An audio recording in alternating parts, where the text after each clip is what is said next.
Ben, what's that shirt you're wearing? What's up with this is a beautiful looking shirt. Thank you. To the audio-only listeners. Oh, yeah. Yeah, Ben, for our audio-only listeners, can you please describe the just stunning sartorial choice that you made this morning when you got dressed?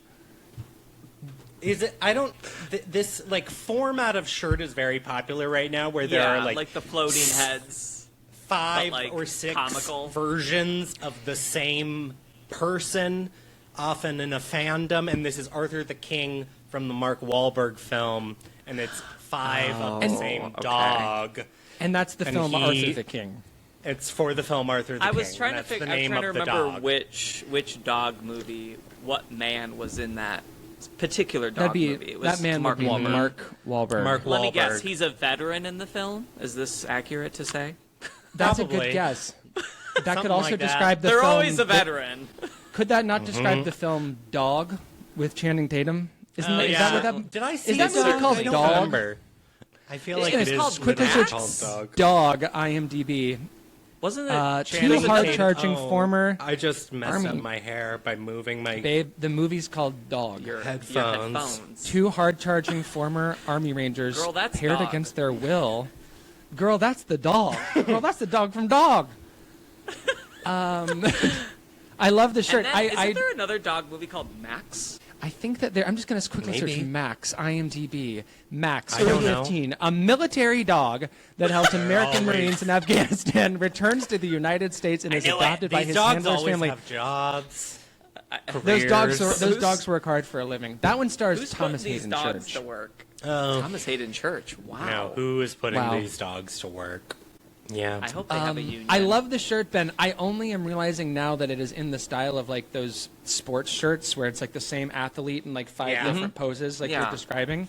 But It's I thought there were. I my just thought main there reference were, point I is thought a there were shirt like 5 that for dogs. like Livia Soprano. Yes. Like Yes. multiple Well, that was- versions of Livia Soprano. that It was format only- has been memeified. It was only when I got into the WNBA, as I'm wearing my Sparks hat, that I realized that, oh, that's a sports joke. Like all of the Yes. like pop culture shirts, Yeah. including like the little circular cutouts in the corner on top of like the 5 different versions. The with face origin in it. is Right. sports. Yeah. Now I have a shirt I'm celebrating actually an learning athlete that right in the now. style. I believe you. I'm but- breaking the story. You're hearing this for the first time. Those close to me know that I have a pair of sneakers that were worn by my favorite basketball player that she gave to me after a game, and I was Wow. wearing. And yes, and Or drop. she gave me her shoes because I was wearing a shirt in the style of Arthur the King, which Ben is wearing right now. Did she take the shoes off of her feet, or were they? She literally shoes bent that over. She saw my shirt. I was asking for a picture, and without saying anything, we lock eyes. Her eyes go down to my shirt, and without missing a beat, she bends down and starts unlacing her shoes. That's Wow. insane. And I said, "Oh actually. my God, you don't have to do that." And she said, "You're wearing my shirt. You're getting my shoes." And now they're Wow. they're in a plastic jewel case on my desk Yeah, that those my have to cat be, That's really like, frequently beautiful. naps on Expensive top. shoes. Yeah, it's they are. Do They're they smell? They smell amazing. They smell incredible. Did you seal and the she had an smell un- in the Smell like box? sunshine and roses. Well, I haven't. They kind of did smell like sunshine and roses, honestly, which was amazing because she had an extraordinary Not like game. feet? No, not at all. Here's the tragedy of it. Here's the tragedy of it. The when I got tragedy them is that home, they don't smell like feet. yeah, and I'm like, I think you changed shoes. These aren't the shoes. I got them home safely, and then I noticed that they were the same size that I wear. And so I thought, I'm going to put these on one time, and then I'm going to put them, just so I can time. have my feet where Yeah. her feet have been. This is Yeah. De'Erica Hamby is the name of the basketball player. And as soon as I took my feet out, then the shoes stunk. And I just watched the game. I wasn't even playing in the game. It was your scent mixed with hers, and it created a aroma. A disgusting odor. Created a double scent. And now it's sealed in that glass box forever. That's right. Which is probably why my cat, likes napping on top of the jewel case. So She much, smells it. because she smells it. She has super sniffers on her face. I've heard of tooth tubers, but super sniffers. Super sniffers. This is new to me. Super This sniffers. is So- a good one. Should we watch Arthur the King on the podcast? I'm going to quickly do a Yeah. search on Letterboxd for runtime, Dog Probably movies. like 96 minutes. which would really be ideal And for then the we amount should of work we're also trying to put into watch- these right now. The Harrison Ford dog movie. Harrison Ford dog movie. That- Oh my God. That I remember happening. That I is guess. Isn't called- the dog oh! AI. Well, that's called The Call of the Wild, based on the novel of the same name by Jack London. That's slightly elevated. But I'm is going it to any search. good? Is it as good as I'm- Arthur the King? doubtful? And I can't name a single other dog movie as good as Arthur the King. I wonder Okay. what my log for Arthur the King was. I mean, let's. I could. Will I just put up log Arthur the that? King. So let's look at Ben. I Ben. was so oh wait, confused. Ben. Can I read it aloud? I've got it. Yes, please do. 3 stars and a heart. Wow. 186 likes. Arthur should been at the club. But he was stuck working. Not should have, mind you. So what are some? I I'm need trying to to some see other this good with dog my movies. True. own He eyes. should been at the club. I agree. I mean, Should Ben. I have no mutuals who have watched this film other than Jake Bart, who works for the company and gave me the shirt. And he had to watch it. It was a that's work. a real Right, friend, by the way. right. That's a I real am the gift. only He could have person given that to in my anyone. circle who voluntarily saw Arthur the King. It was free. It was like a friends and family screening that another coworker of mine You got quite tickets enjoyed the picture. 3 stars So- and a heart is generous. So much so that you're rocking It's the dog shirt. traversing an island. What's not to like? It's That appeals to Survivor me. but dog. That Like, appeals to me. come on. Great. Send Help should have had a dog. I just watched Send Help, And- by the way. Oh, You loved it. how was Brandon. that? I did, but I'm contemplating why we need a dog. Is that streaming yet? We don't. Well, okay, Brandon. We don't actually need Soon. a dog. I just heard Island, and I Who thought distributed maybe I can Send Help? segue into Send Help. We already don't got know. 2 dogs in that movie, and it's Send- Dylan O'Brien's. Oh, that's perfect, Brandon. I missed that film in theaters, and it was already removed, as far as It'll I'm be on aware. VOD shortly. I thought it was And- wonderful. I would just like to say that my take from the trailer was I liked it when I thought it was going to be like entirely set as like an office revenge movie, but then Yes. when Yeah. I realized it's going to be like commercial triangle of sadness, I was a little less enthused. But then, what if I told you that the same dynamics in the office scenes are also on the island? What if I told you that's what the movie's about? To your Well, point.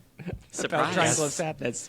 Because I guess agree. The I'll have to trailer, I see was it. not interested. But then I saw that people were comparing it to, like, Drag Me to Hell, and I was like, sold. See, I don't like Drag Me to Hell. That's Well- I haven't seen it since I was a teenager. Loved it at really the the only time. Sam Raimi's I like are The the Spider-Mans. first 2 Spider-Mans. Well, we might be talking about Sam Raimi again at the end of the podcast because I might have watched. Not because of Send Help, by coincidence. I've watched You a just couple watched Sam Evil Raimi's. Dead? Well, no, I love Evil Dead, but I haven't seen that in ages either. We watched Evil Dead 2 in my American independent cinema class in undergrad, and that was a really Fun. that was a really fun day in class. I remember All right, so watching this has been Speed Movies in IMO. film school. That's it. We did Goodbye. it. We did it. So one thing I want to say about Send Help before we get off of this is it has made almost $100 million worldwide. Good. And Wow. 65 or so of that is from the U.S.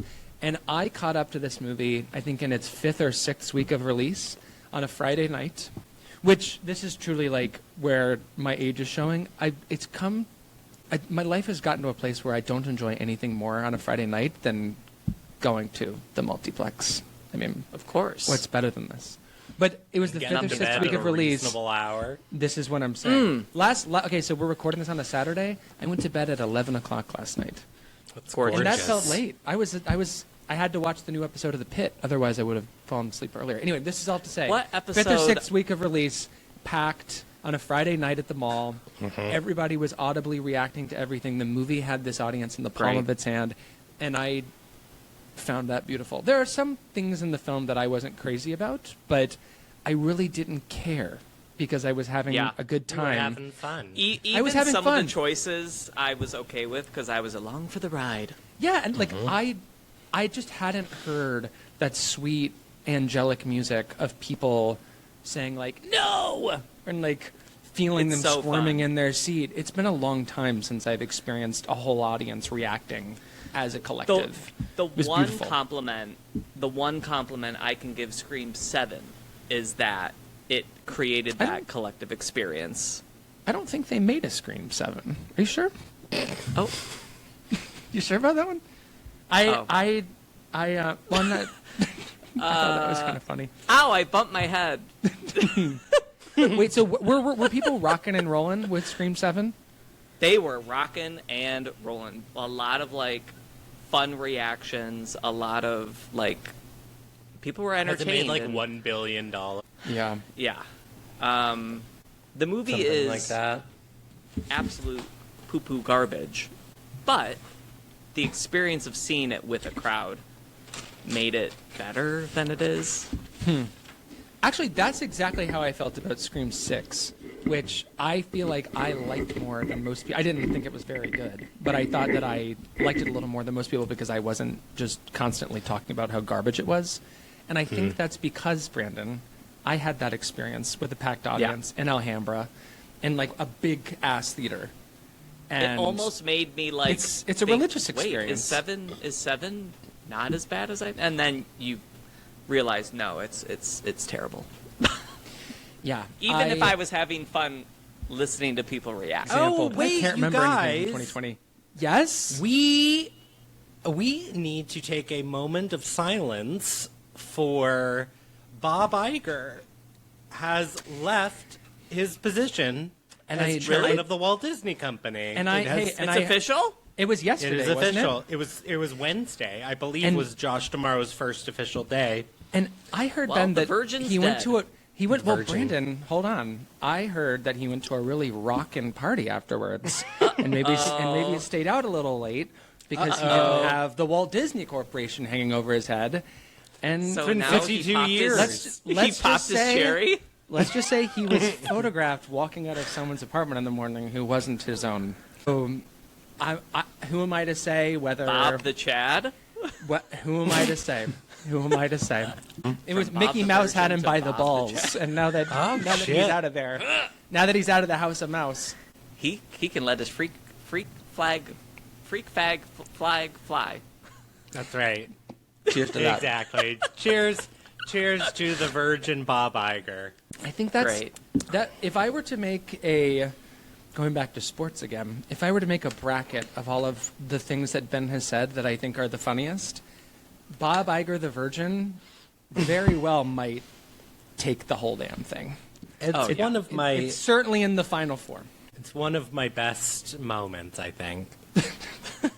When did it originate? Because it's just canon at this point. Well, it's true. I think it was on this microphone, but it might have been on twitter.com before that. Bob Iger the I don't Virgin. know. I don't know when it started. I've been saying it for at least 10 years. At least a decade. At least.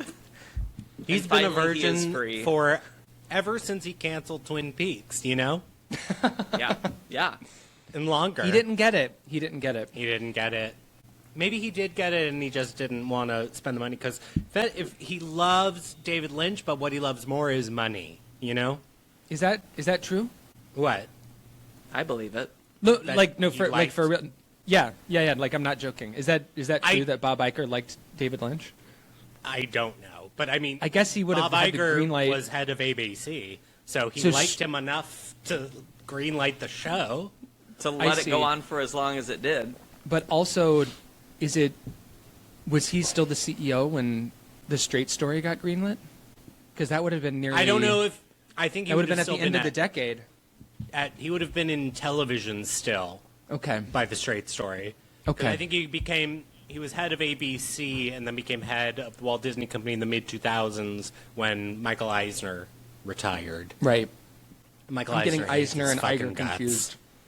Yeah, I'm just. See, When you said Lynch, that really, I'd never considered Bob Iger and David Lynch being in the same room, let alone the same universe. And now I'm they certainly have. agog at the possibilities. They've Brandon, been in bed together. were you going to They say I sure. just something? think it's funny that Walt Disney Presents comes up before a David Lynch movie. It's really funny to me. Makes me feel like I'm having a stroke. For maybe his most warped vision yet, depending on who you ask. I love that movie. I love that movie too, and I do think that it's dark and layered and complicated and weird. But Don't there's forget a certain, interesting. and very interesting. There's a certain type of person, and no shade to that type of person, who just like when you say the words "the straight story," they're like their temple vein is popping out of their head until they can say like, it's actually his weirdest one yet. Yeah. I don't know if you thought about this. It's actually his weirdest one yet. The guy waiting to say that, his vein. Yeah. And like maybe, but like Could you be. hear that a lot, and with the same passion and temperature. And they're like, you see the title? That's the whole point. Get it? It's actually not. It's actually not straight. Did you know? Me at 19 about myself. Yeah. No lid. Oh. Well, Do we want to talk Should we- about the Academy Awards for 5 minutes? No more than exactly 5 minutes. Well, We don't Sure. have to. We didn't Start a discuss timer. This. This is our first recording who wants to go? post Who wants to go Awards. first? Who wants to go first? I didn't Well, see the monologue I- because of fucking Bob Iger. Bob Iger's imperfect streaming feed. what I will say is I thought it was the most thoroughly enjoyable, no villains, no like fuck that for winning. Every win I was like, well, yes, very nice. Even Jessie Buckley? Even Jessie Buckley, because sure, it doesn't piss me off. That doesn't piss me off at all. Do I not like the film? Yes, but fine, great. I love that she did a clean sweep. I think that's To me, she won for The Bride. The one thing I didn't like was when they cut off. They did one egregious cut The off. K-pop. Yeah. Yeah. Also, finding out the editor of One Battle is gay. What fun! Yes. Yeah, I that am was just delightful. hearing. You're just telling me this now for the first time as he opened That his was mouth. I so said, beautiful. Because I missed the kiss. I missed the Oh. kiss, and then It's he like- was up on stage and he opened his mouth, and I was like, It explains the queer rhythms in a regular shape of the film. If you And think he about thanked it. his librarian aunt or whatever. Like, that's so gay. That was so gay. so beautiful. And I love seeing I love when archivists so many gay get thanked. winners that night. Archivist, yeah. I believe Yeah, that she that's all was I an have to say archivist about at the the Oscars. Academy. Yeah, I don't have anything to say because what I thought were my novel insights, I've now heard repeated about 10 times on every single podcast recapping, and so Sure. I'm not gonna add my voice to the chorus. You're like, it's already been said. Great. I thought the show was really sloppy, though. That's what I'll say. Oh, really? Yeah, like the production value was really weird. I kind of loved it. Is it felt because of that very- moment, like where the teleprompter and Conan was like, "Hello"? I loved Yes, too. that, and just like, and everything. There were lots of little hiccups. Sure. And it was just like, wasn't smooth. this is not how this was run in the 90s, I'll tell you that. You could see through the cracks. Like you could see. Okay. You could drive I a think truck I- through the crack that the Pullmans left after their banter on stage. Oof. That was tough to watch. Oof. That was tough I to was watch. too I'll be busy honest, I didn't taking even like photos the of the Bridesmaids Pullmans thing. like I a loved it. concert to actually listen to what they were saying. I literally have 40 photos on my phone of Bill Pullman. I didn't like the background. I didn't like the foliage. I loved it. I liked it, and I thought it all paid off when Conan had the leaf blower Yeah. with all the leaves that have fallen. Solid bit. Good bits. A good bit. I just liked that it. I liked the indoor-outdoor vibes of it. I love like the big sort of globular sets they do sometimes that Yeah. look as if everything has been minted in gold. It's very Yeah. presenting the 91st Academy Awards. And I like those. I like that stuff, but I really, again, in my old age, you just give me like some trees and then some like windows with some tasteful like shuttering. That's what I want to see. That's all you Indoor need. outdoor aesthetic is really all I want to see. Yeah. Whether That it was makes right for the sense. Oscars is a different question. Right. It's a question that I am not equipped to answer. Fair enough. On that note, Any thoughts about anything else? I think no. the ass paddling of Timotei was not needed. I thought it was funny. I thought it was funny He, too, and I think it's, him and the girlfriend. Did you hear this? They left for an hour Yeah, I did hear that. and came back right before Best Actor was announced because they were so like. I heard Excuse that. me. I guess because it doesn't seem like anyone liked that joke. yeah. For me, it was like a classic Conan way of threading in a moment from Marty Supreme that everybody was talking about. No, I like the butt drum. I'm talking about the larger picture ass paddling. Oh, like, you let's- mean the? Let's be you mean- done with the opera. You mean the metaphoric ass paddling? Yes. I thought you no, meant I the also literal thought you ass meant paddling. the literal ass. That literal joke I thought was fantastic. So no, I these mean are the bigger picture ass paddling. These are the three people who liked that joke. It seems. It keeps getting 'Cause it brought did up not as get a what good doesn't response work. in the room. Yeah. I just like the that weird to me things isn't. Conan brought to it. No, last year, I liked everyone couldn't stop celebrating the worm from Dune playing the piano, which was inspired. And then this year, the butt drum, which is pulled from the exact same like strain of his Cloth. brain. Yeah. That I don't know. I thought everybody was getting a little too worked up about it, but maybe it's Well, a me people gotta problem. have something to yell about. And boy, do they! There's a lot. If you let yourself, there's a lot you can yell about everything. That's right. This is Everything what we learned relating this to the Oscar Oscars. season. Let's not go Next, there. I don't want to go there. I'll get we're too not. mad. Hey, we're not. This was, I think, like one of my stipulations doing this show again is we're not going to go there. We're not going to wait. We're not going to wade into discourse. If No, we, no, no. Unless we want to. We got to be post discourse. We're Yes. post everything else in this society. Yes. So Then introduce the Post-truth? program. Post fact. Please. Post democracy. Okay. this is Movies IMO, Oh shit! a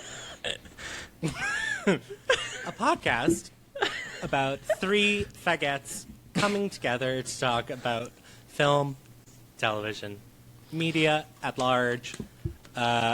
What was the phrase that I liked, Daniel? Fruity miscellanea. You liked the fruit. It's whatever Fruity miscellanea. It's whatever fruity miscellanea is currently floating our respective boats. Whatever fruity miscellanea is currently floating our boats. I'm Ben Empey. I'm Daniel Oh. Crook. I don't know the order of our squares. I don't I'm either. Brandon Kirby.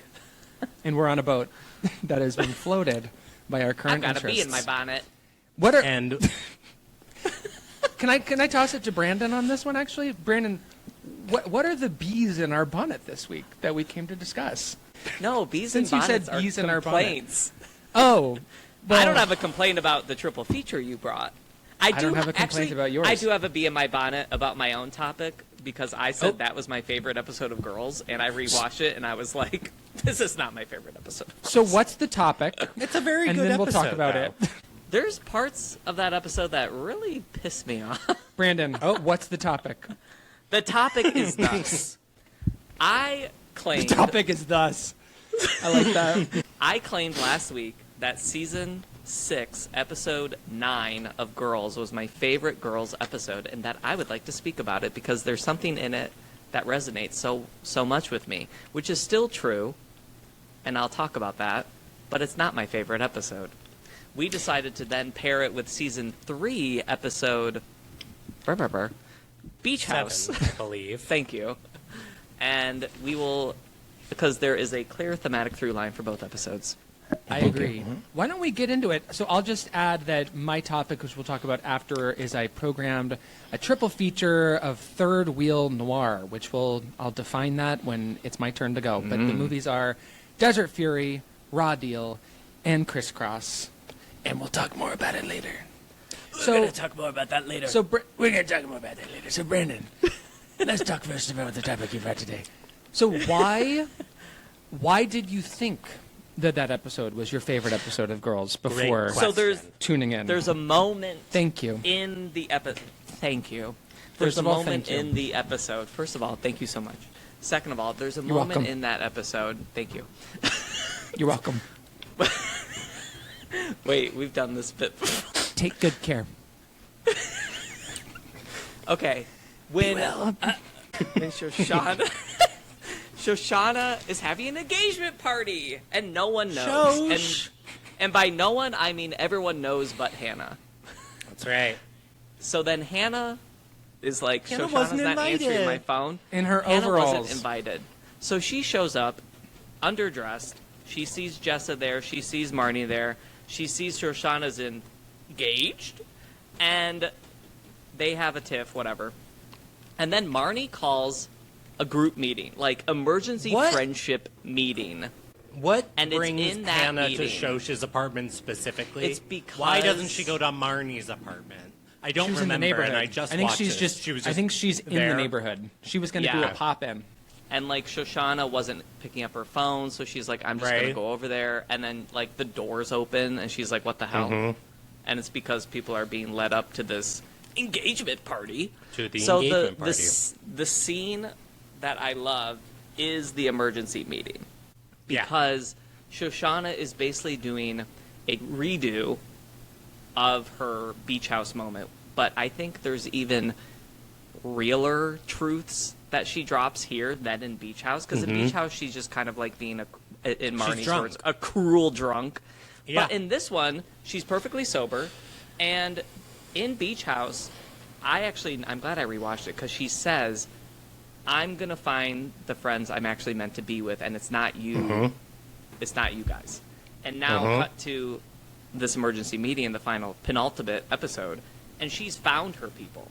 Is Shoshana like, are the edges sanded off, and she's like actually kind of boring now, and like has a very like boring basic life? I feel like you could argue both sides. Like her life is beautiful, and she's very happy, she's engaged, but also her friends all do seem like total drips, and her like fiance kind of seems like cringy. So like I think both things are true, that she has found her people, and that maybe she never fit in with them, with That's what I the was gonna Marnie, say. the Jessa, and the Hannah at all. But I think that's so beautiful and true about friendships as you get older. I mean, Shosh is I agree. only friends with them because she's Jess's cousin. Exactly. Like, she was just sort of thrown into this group. And she's Right. she's going to NYU when the show starts, right? Yeah, so it's basically just like her kid cousin is in the city, and Yeah. Yeah. Yeah. she's going to rope So her that- into her current friend group. So that reality is finally like has come to a head, and Shoshana's like, I'm not friends with you people anymore. Stay or go, I don't care. I've always viewed, Brandon, that scene as the thesis for the show, or Yes. what Dunham Yes. was trying to say, at like sort of retroactively, which I'm not saying it's not what she intended from the beginning, but it sort of is a retroactive thesis on the whole thing, which is Yes. all of the foibles in these relationships, all of the cracks in these friendships, the communication breakdowns. It's not because they were destined to become the four golden best friends, like put their faces on the Mount Rushmore of friendship, but they weren't meant to be friends. Or certainly, Yeah. this group was not meant to be friends in the way They- that Marnie They were is not trying meant to make be them a in Beach House. foursome. Correct. Marnie Correct. struggles with change, right? She's Yep. struggling with the fact that she's trying to mend it. She's trying to bring everyone, just like she does in Beach House. Iconically, But classically. the classically and iconically when she cooks duck. It's a recipe but for four. she can't be the glue anymore. She's not. She has to let go. And she never should have been, That's for in sure. my opinion. And I Marnie think- and in my Jessa, opinion- frankly, have never really been friends either. Well, They are both Hannah's friend from college. And they both are kind of resentful of the other because they think that Hannah's getting something out of that friendship. That if Hannah would just look over here, she can get right here. You know, Jessa's flighty and unpredictable. Marnie's controlling is what they think about each other. And they're And this question is resolved in the finale. Marnie says, I'm the one who's here. I'm your best friend. which I watched immediately wins. after Goodbye She wins, Tour. that's right. I She says, "I win." immediately popped in the finale because And I was think hell that so- it's not. fair to say that that is Lena Dunham's opinion. Yeah, that's for sure. And I think that it's fair to say that that is Lena Dunham's opinion. Yeah, in I that think that's- instance. That yes. yes, it's funny, but I do think it is the show telling us Marnie wins. Marnie's in the finale. We've closed the door on Jessa one episode early. You get such a series finale moment with Jessa and Shoshana in the episode in Yes. Goodbye Tour, the episode that this all It's sprung like a from. double finale almost. Yes, it kind of feels like the way that I view it is There's a whole parade of finales because the episode immediately before is the final Is Adam. the Adam episode. finale. I've always kind of viewed the last episode of Girls as an epilogue. It feels like it's this. It's both the end of this story and the beginning of Hannah's next story, and the way that Goodbye Tour ends so recalls the finale of 6 Feet Under to me, when we're intercutting between somebody driving and then. In this case, it's like the party the night before, of course, in 6 Feet Under. Right. It's like all of these future casting memories rather than going Yeah. back. But 6 Feet Under, so the AI-generated topic for what I'm about to say is going to be, is 6 Feet Under the greatest television finale of all time? But I think it's up there, which is not breaking any new ground that like has been pointed to for 20 years. But I will just say, that is such a painfully earnest way to end that show. And I think it's aged beautifully. It's not cringe. I do too. It's not self-serious. It's stunning, and it makes me cry just thinking about it. People watching on video can see that there are no tears coming from my face right now. Yeah. I do. I think love it's- the scene with Jessa. Oh, Which one? what were you going to say? Oh. When they cry together about the baby. Yeah. And I think it's some of Lena Dunham's best acting in because I feel like when she was younger, she got a lot of shit for not being a good crier on camera, and I think, I don't know, there's something really special about it's in what they're not actually saying to each other in that moment because Yeah. they're so far gone that they're not going to rehash the details of the Adam situation and what it has done to their friendship. And I just think it's really lovely and mature on both of their parts. I agree. That's the conversation where Jessa says our best was awful, Yeah. which I think is Her one of best the best was awful. lines that Lena Dunham has written. And to your point, Ben, because I agree 100%, in the hands of a lesser screenwriter or television writer, they would have hashed into the details, right? Right. But they've been friends for so long, and then just now they've been through so much shit with all the Adam betrayals that it's not actually about the details. Yeah.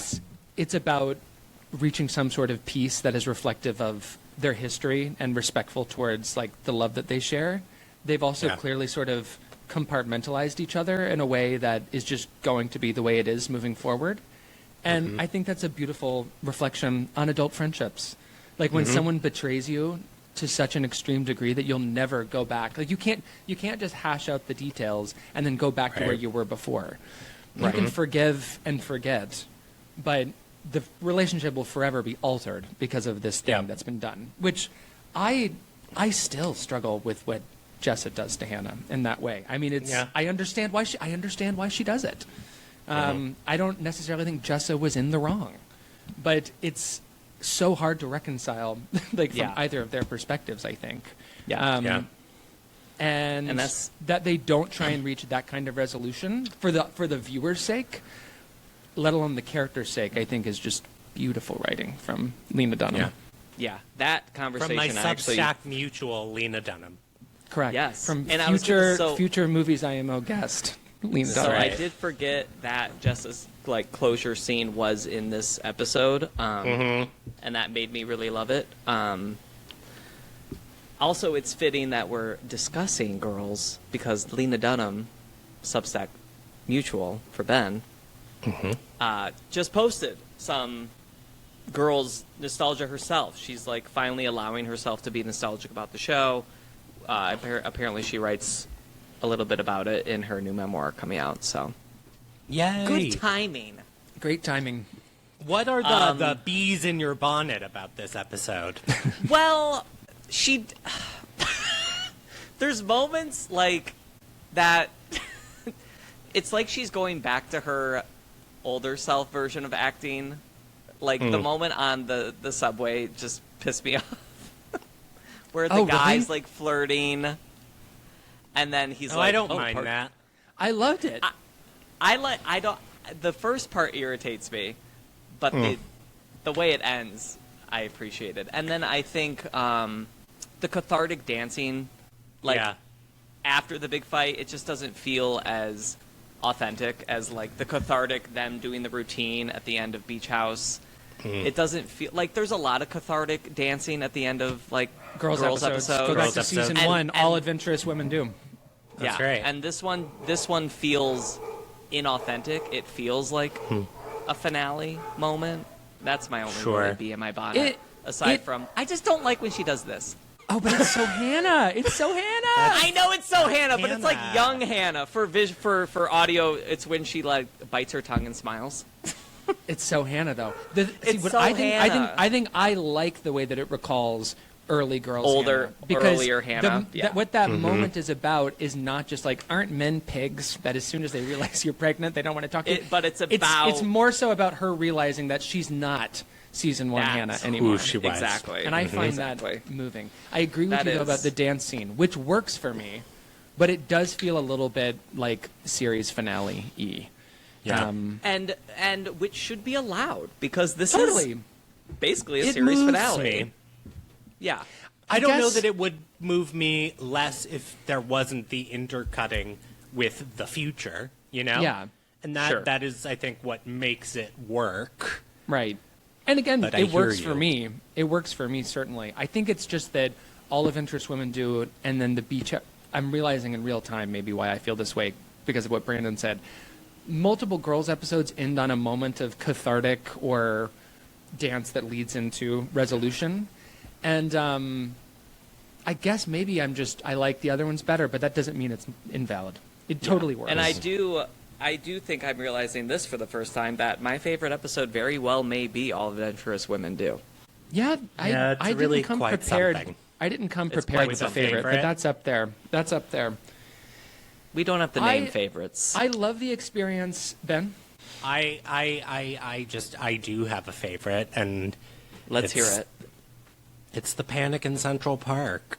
That, I- of course. Really? That was one of the first titles that jumped The in mind for me as well. controversial episode. It is controversial because many will say that's not Marnie. And I think that's the point of it, is that she is doing something completely out of her normal experience. And and a lot of people don't like what happens to Charlie as a character, that they don't necessarily sure. buy it. Well, I And think I that people hear- need to grow up. I hear grow all up. of those criticisms. Drink some water. But when the first time I saw that episode, it like took my breath away. And Sure. you know, I Yes. remember What watching else? that for the first time. I do too. It Yeah. was all I could talk about that week around the water cooler. Yeah. Yeah. I Absolutely. just think it is magnificent storytelling. yeah. And, And I and do- great visual storytelling too. I often think about the reveal of Charlie, the way the camera moves, like Yeah. that, the recognition that Marnie's having, the way that we're having it as well, and that sort Yeah. of you would have walked right past him. Yeah. I thought I love the way that scene is, or that moment of. And I've always recognition is depicted visually. been a defender of Allison Williams' performance, and that episode really, like, I was able to like say, "See, I was right all See, along," yeah, much yeah, like yeah. Marnie. Yeah. So Yeah. so we You talked, win. and this is not my segue into doing this now, but we had talked about preparing a signing to each other. Who's oh who's shit, I Shoshana, didn't who's think Winnie. about it. Oh, we don't I'll have be to do able it. to- But I'll but do I it on wanted the to say fly if to we your do point, wanna Ben, do about that. Allison Williams' majestic performance is that I will cry myself to sleep if either of you say that Marnie is who I am most like. And at the same time, I would point to Allison Williams as giving the best performance on the show. Like the way that I have such a, and not just me, most people have a visceral reaction to Marnie doing Marnie things.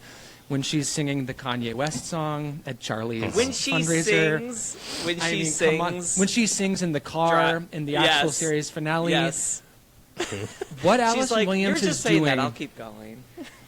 it's an unbelievable performance, and it is so. I agree. She is rooted so deep inside that character's psychology, and she also understands as a comic performer, which is I think she's totally underrated as a physical performer and a comic performer. Is she can play it for the audience for the knowing laugh or the knowing cringe, while also always, as the actress, being on her character's side. Like it doesn't feel like she's judging her character when she plays a beat where Marnie is doing something insane. It always feels true to her character. I like to think that Allison Williams' character in Megan 1 and 2 is just Marnie grown up. I also, Brandon, like to imagine that that's Marnie all grown up in Megan 1 and 2. I think that's really beautiful to consider. In Megan 2, when Megan starts singing So Kate good. Bush to her, did you see the interview where Allison Williams was like, well, now the shoe's on the other foot. Like, I had to listen to, she's taking a tip from Marnie. Oh, that's funny. Singing when you're not wanted to sing. I need to do more research on this topic because I do think there's an interesting letterbox list to be made or a screening series or something.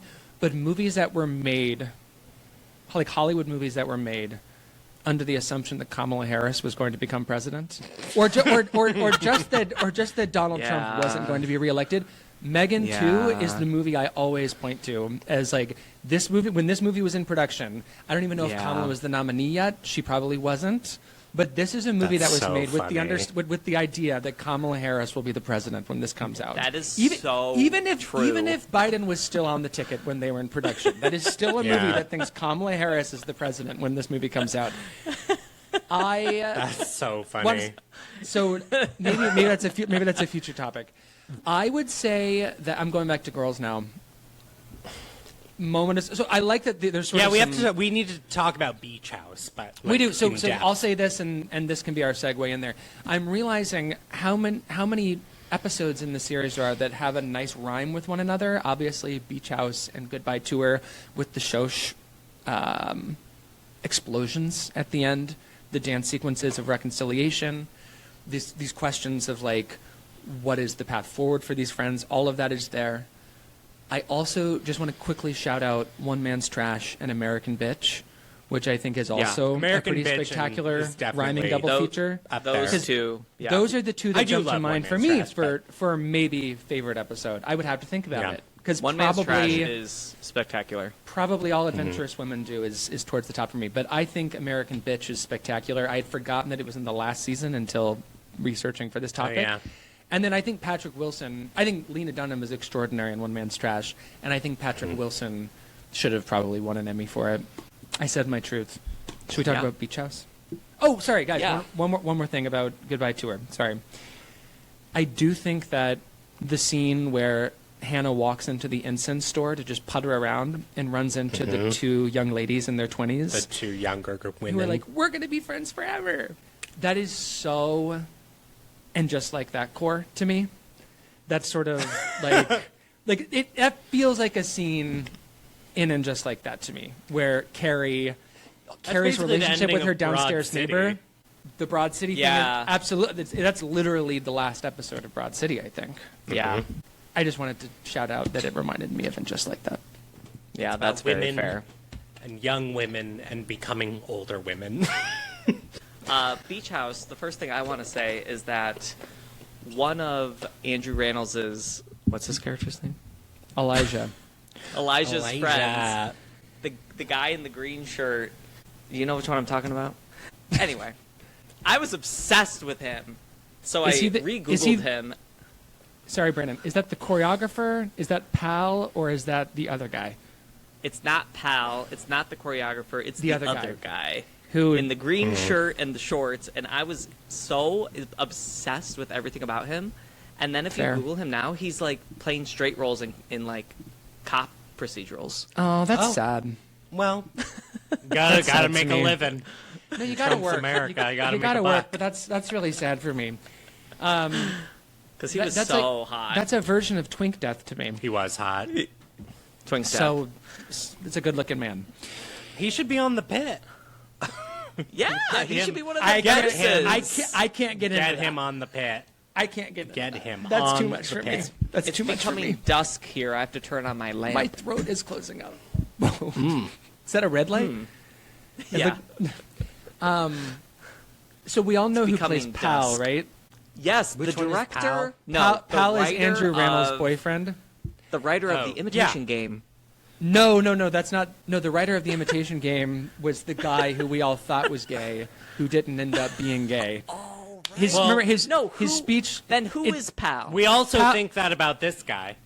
That he Absolutely, was. I always Ben. thought he was 1,000. gay. I did too, 1,000%. So Danny Strong, who plays Pal, is Danny a Strong. is a Hollywood screenwriter.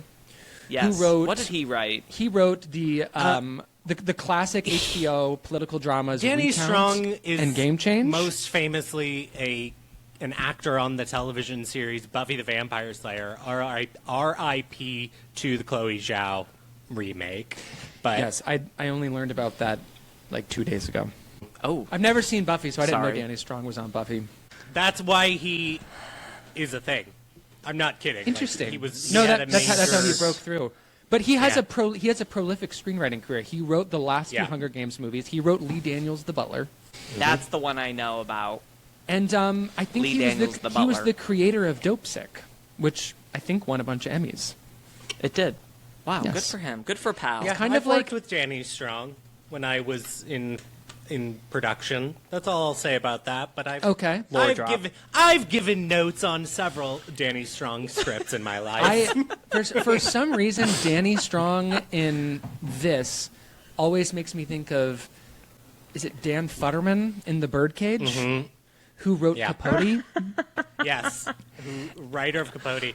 And he's on Sex and the City. One episode, he goes on a date with Charlotte, and she thinks he's gay, and so she doesn't put her contacts in. She wears her glasses, and then it turns out he was straight the whole time. And then in the kitchen, after they finally fuck, he gets scared of a mouse or a cockroach, and he's like, ah! And she's That's like, right. she's like, you are too faggy for me, son. They That's right. would not That's let right. you put that on television today. No, Think No, about that? they would You not. ever thought about that? no. He also, I'm thinking people about it right love now. to people love to say that too. You know, you couldn't have that Okay. on TV You today. couldn't do that. It's the same guys. Like, yeah, it's Couldn't like do that today. you couldn't do that. You couldn't do that. Just today. try. They're gonna wheel you out in the funny wagon to the funny farm if you try that. Anyway, I don't know what else I have to say about Beach House other than I mean, it's a really funny episode. It is the really first funny. What's to say? time in the show where they explicitly address that there are issues with this friend group, right? Mm-hmm. Does That that is really true. ever happen before? That it's No. not. Because it was a shocking moment in the time. Yeah. In the time That they I all yelled at remember each other. Because they before it was just like, well, yeah, of course they're friends. Oh God, no, they're actually not. It's the first time we realize, oh, That was Yeah. the season that Zasha Mamet should have won an Emmy because I believe that the season 3 finale is also when she tells Ray that she wants to be with him and he doesn't want to be with her, and that's some of the best acting I've ever seen in my entire life. she's extraordinary Yes. on the show. Yes. I also think she should. I mean, I think they all had seasons. It was like on Seinfeld or Sex and the City, where there were certain seasons where it's like this there was person's one turn season to win, where that was person just turn to a win. season. Except it never Yeah. happened for girls. Adam and Yeah. Hannah were the only main cast members to get nominated. It got more nominations in Guest Actor and Actress than it did. Yeah. I'm gonna Didn't just Peter Scolari win a Yes. guest Emmy? Okay, this is fun. This is fun. So, do we know the story of how Peter Scolari won his Emmy for girls? No. Okay, I'm just going to pull up Please share. some information so I can get all the details right.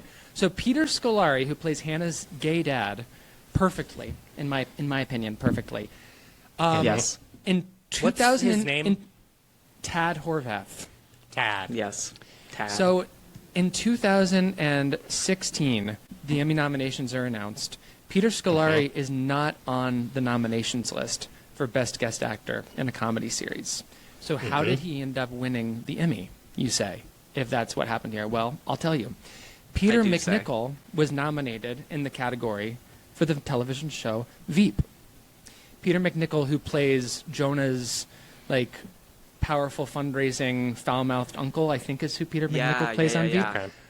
Peter McNichol gets his nomination stripped away because he was in too many episodes of the previous season of Veep in order to qualify so he for would have Best had to Guest be Actor. in supporting.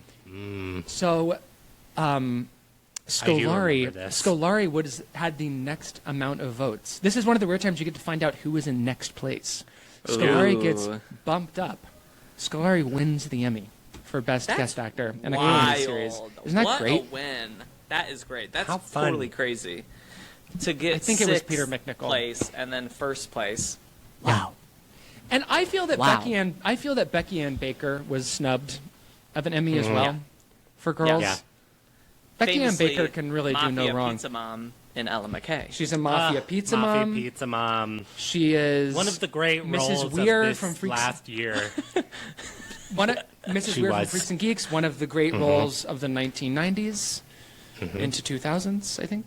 Yeah. I can't remember when that show came out. I believe it is 99 to 2000 in season. 2000. So that's why I'm Yeah. getting tripped up. Yeah, Becky Ann Baker, who's not in either of these episodes, also extraordinary. She is in Truly Shelley. Judd She's Apatow's great. favorite. Absolutely. And thank God for that. Thank But to God. Ben's So- point, I think like all of the complaining about each other is done sort of in asides.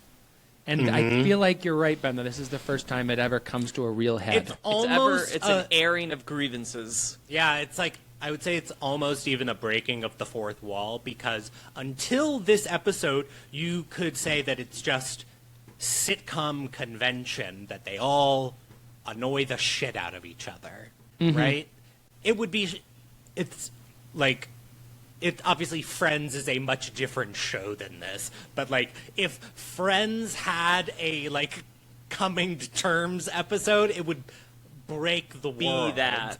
Yeah. And it would be there is something like, oh, it's not just something that we are noticing because of comedy that they are annoyed with each other. They recognize it within the world of the show. And they realize they are all sort of too different to be friends. And also, well said, also recognized by the creator who is laying track this whole time, leading to a moment like this. I feel like you would hear at the time from certain people doing recaps or people online saying, and I'm just building a straw man as I speak, but saying, why are these women friends? They would never Yeah. be friends if they Right. really pissed each other off as much That as was they a do. They would critique. never be friends. And also them being what the show. unlikable. That's what the show always was about, which is Right. what like my eureka epiphany watching Goodbye Tour live in 2017 was realizing that that's what the entire show was about, and that's such a fun. If you have a People If kept you have a wanting it social to be ex- Sex in the City for Correct. millennials. Oh, But when this- it first came out, that was the narrative. part of the difference, though, But and but it turns wasn't- out, oh, they're flawed and unlikable. But when the show is also crucially about people in their 20s, and Sex and the City is about people in their 30s into their 40s. By Right. the time the into friends- their Chris- 70s. that's correct. Never That's forget. correct. R.I.P. and just like that. But that's a By the completely time Sex different and show. by the time Sex and the City starts, all of these women have already had their girls' experiences with the Exactly. friends Sex who and the they are City no is a longer better friends with. comp for what I was trying to say with what if that show had had an episode about how they're actually all so different. That's what I was thinking about because But- I think that would have pissed people off. Forgot what I was going to say next. But they also more genuinely love each other on Sex and the City. There's that. Yes. There's this. Lena Dunham is a lot more of a crunchy character writer than Michael Patrick King. Although the comeback comes back, it'll be back by the time this episode drops. That's right. Can't wait. People forget that Lena Dunham wrote the essay booklet for the Criterion Collection's The Big Chill disc. And Really? yes, and I would like to see it. I like The Big Chill more than most people. The Big Yeah, I Chill don't takes really takes like a lot it. of shit. Yeah, I don't really It's, like it. I wouldn't say it's one of my favorite movies. I'm saying I I believe think we it's- watched it for this podcast. We oh, did. for the Glenn episode. I For will the Glenn say episode. it's worth watching. I believe it's called The Return of the Secaucus 7, which is a John Sayles movie that came out before The Big Chill, which is basically Right, doing that it The Big ripped off. Chill. Correct. I think that The Big Chill takes a lot of strays for being sentimental and like over glamorizing sort of a boomer nostalgia and boomer way of life. I think some of that is true, but I think that if you look at the way that some of those characters don't fit like puzzle pieces, I think you see some of that in Girls. And it's not surprising to me that she sees a lot in that movie, whether it's just the I would have to exploration. rewatch it through this lens. Well, to tell you the truth, I would too, because I'm kind of flying blind right now. But I do, Right. I do feel like it makes a lot of sense, given that Lena Dunham is so interested in character relationships, which is something that a lot of like, I think first-time filmmakers struggle with, whether in short form or in long form and in feature format. Like, it's not interesting enough just to have a character that you've spent a lot of time defining. Because in life, I feel like it's our relationships with other people that provide drama. Obviously, we have our own internal struggles and drama, and that's why we go to therapy. But it's hard to dramatize that for the screen unless you're a very accomplished visual storyteller and you know how placing a camera here or there is going to make an internal suggestion for your audience to see it. But there's something very external about character-to-character relationships that I think is important for creating drama. But I think that it's more interesting when two psychologies butt up against each other. I just find that more inherently cinematic and... Yeah.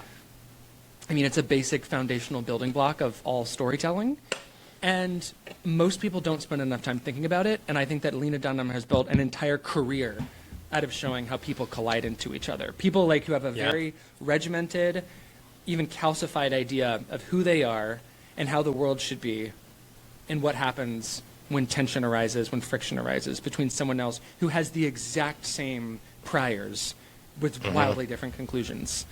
And I think you can see some of that in The Big Chill, but I think that Lena Dunham does it better. And so the AI suggestion should not be Big Chill comparison here. I've actually left that behind. Big Chill, good. And just talking about what I love about her so much as a writer is she spends a lot of time, and as a director, she spends a lot of time on articulating character relationship. And I think that's a really important thing. You'd be surprised how many people overlook it. Last thing I want to say to that point about these two episodes is, and Girls as a whole, is I do think it is a perfect through line. It is what the show is about. It's the best. I'm just going to say this, but I think it is the best portrayal of best show portrayal of friendship at that age. It's just, it feels so true and honest. You will not have the same people. The stakes are so the whole time. high with friendship at that age. Yes. In a way that they are Yes. not when you get older. Well, it's the Yes. last vestige of being a teenager where the stakes are operatic about everything. Yeah. Yeah. And I it's just like- think it's portrayed so well, and it does feel devastating, because you're right, at that age it is devastating. Yeah. It's devastating because you have an idea of what your life is going to look like and who's going to be around you. And as your expectations Sometimes around that career, doesn't come relationships, true. sometimes it doesn't come true. Obviously. I say obviously because I was acting like it was a big insight. It's of course, we all know this. But that to me is what Girls ends up being about. Yeah. And I love it. And actually, because we're reaching an hour, maybe I'll bite my tongue. And the a bit only I'll say something. person that Hannah should be friends with on this show is Elijah. They are meant to be together. Yes, in this life and She'll- next. I do She love has the moment. surrendered to the Marnie relationship, and that will last forever because of Marnie's psychosis. But they are not meant to be friends. Well, I agree with The you. Ben, moment with just quickly, Elijah saying, "Oh, why are you leaving New York? New York's beautiful," and they're sitting there eating frozen burritos or something. Yes. Just that is they've been the something- same for 6 years, and she's like, gotta move on, buddy. If I you like have when he says, "You feckless whores."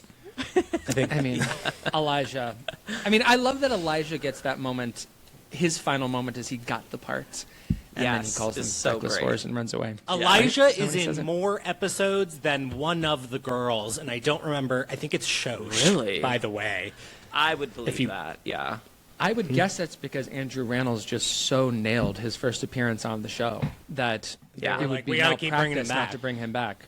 But I think you're right, Ben, about how Elijah is, in a way, like her star-crossed love, and that the way they keep coming back to each other through, we don't even see them together in college, but that was, the characters would say, a lifetime ago, probably without the recognition that what they're living in now is also going to become a lifetime ago, like a separate, walled-off reality. But that Elijah's cuts going to through, become a big Broadway star, and Hannah's going to be a professor upstate with and her they baby. will remain friends. I do, Brandon, bringing up Elijah just insisting on how wonderful it is to live in the city. That resonates as someone who also lives in a city. For someone who chose to live in a city and bought into a romanticization of everything that's terrible about it, I do really relate to Hannah just eventually having enough and wanting to leave. I love Los Angeles. This is the greatest city in the world. But, boy, would I love to not wake up because there's a trash fire outside my window that is via black smoke being pushed into my bedroom through the oscillating fan. That sounds nice. Perfect. Did it smell like trash? This hypothetical trash fire? It smelled like plastic. It was burning plastic. It woke up the cat. I had a headache until like 2:00 the next day, and I like the idea of not waking up in the middle of the night that way. Yeah, I'm not nice. romanticizing that anymore. Yeah, Good. I hear you. Should we move on? Oh, Let's should we move say on. who from Girls do we think we are? I think I know who I am. Did anyone Tell me. You're Brandon. You're Shoshana. Thank you. Shoshana, Because you're going to yes. move to Asia. Yeah. I am following her plot line. I think that you're Shoshana even without that, but that does help that you may or may not be moving to Asia. A keen perceptiveness. And Daniel, I think that you are Tad. Oh, I'll take that. I'll take that.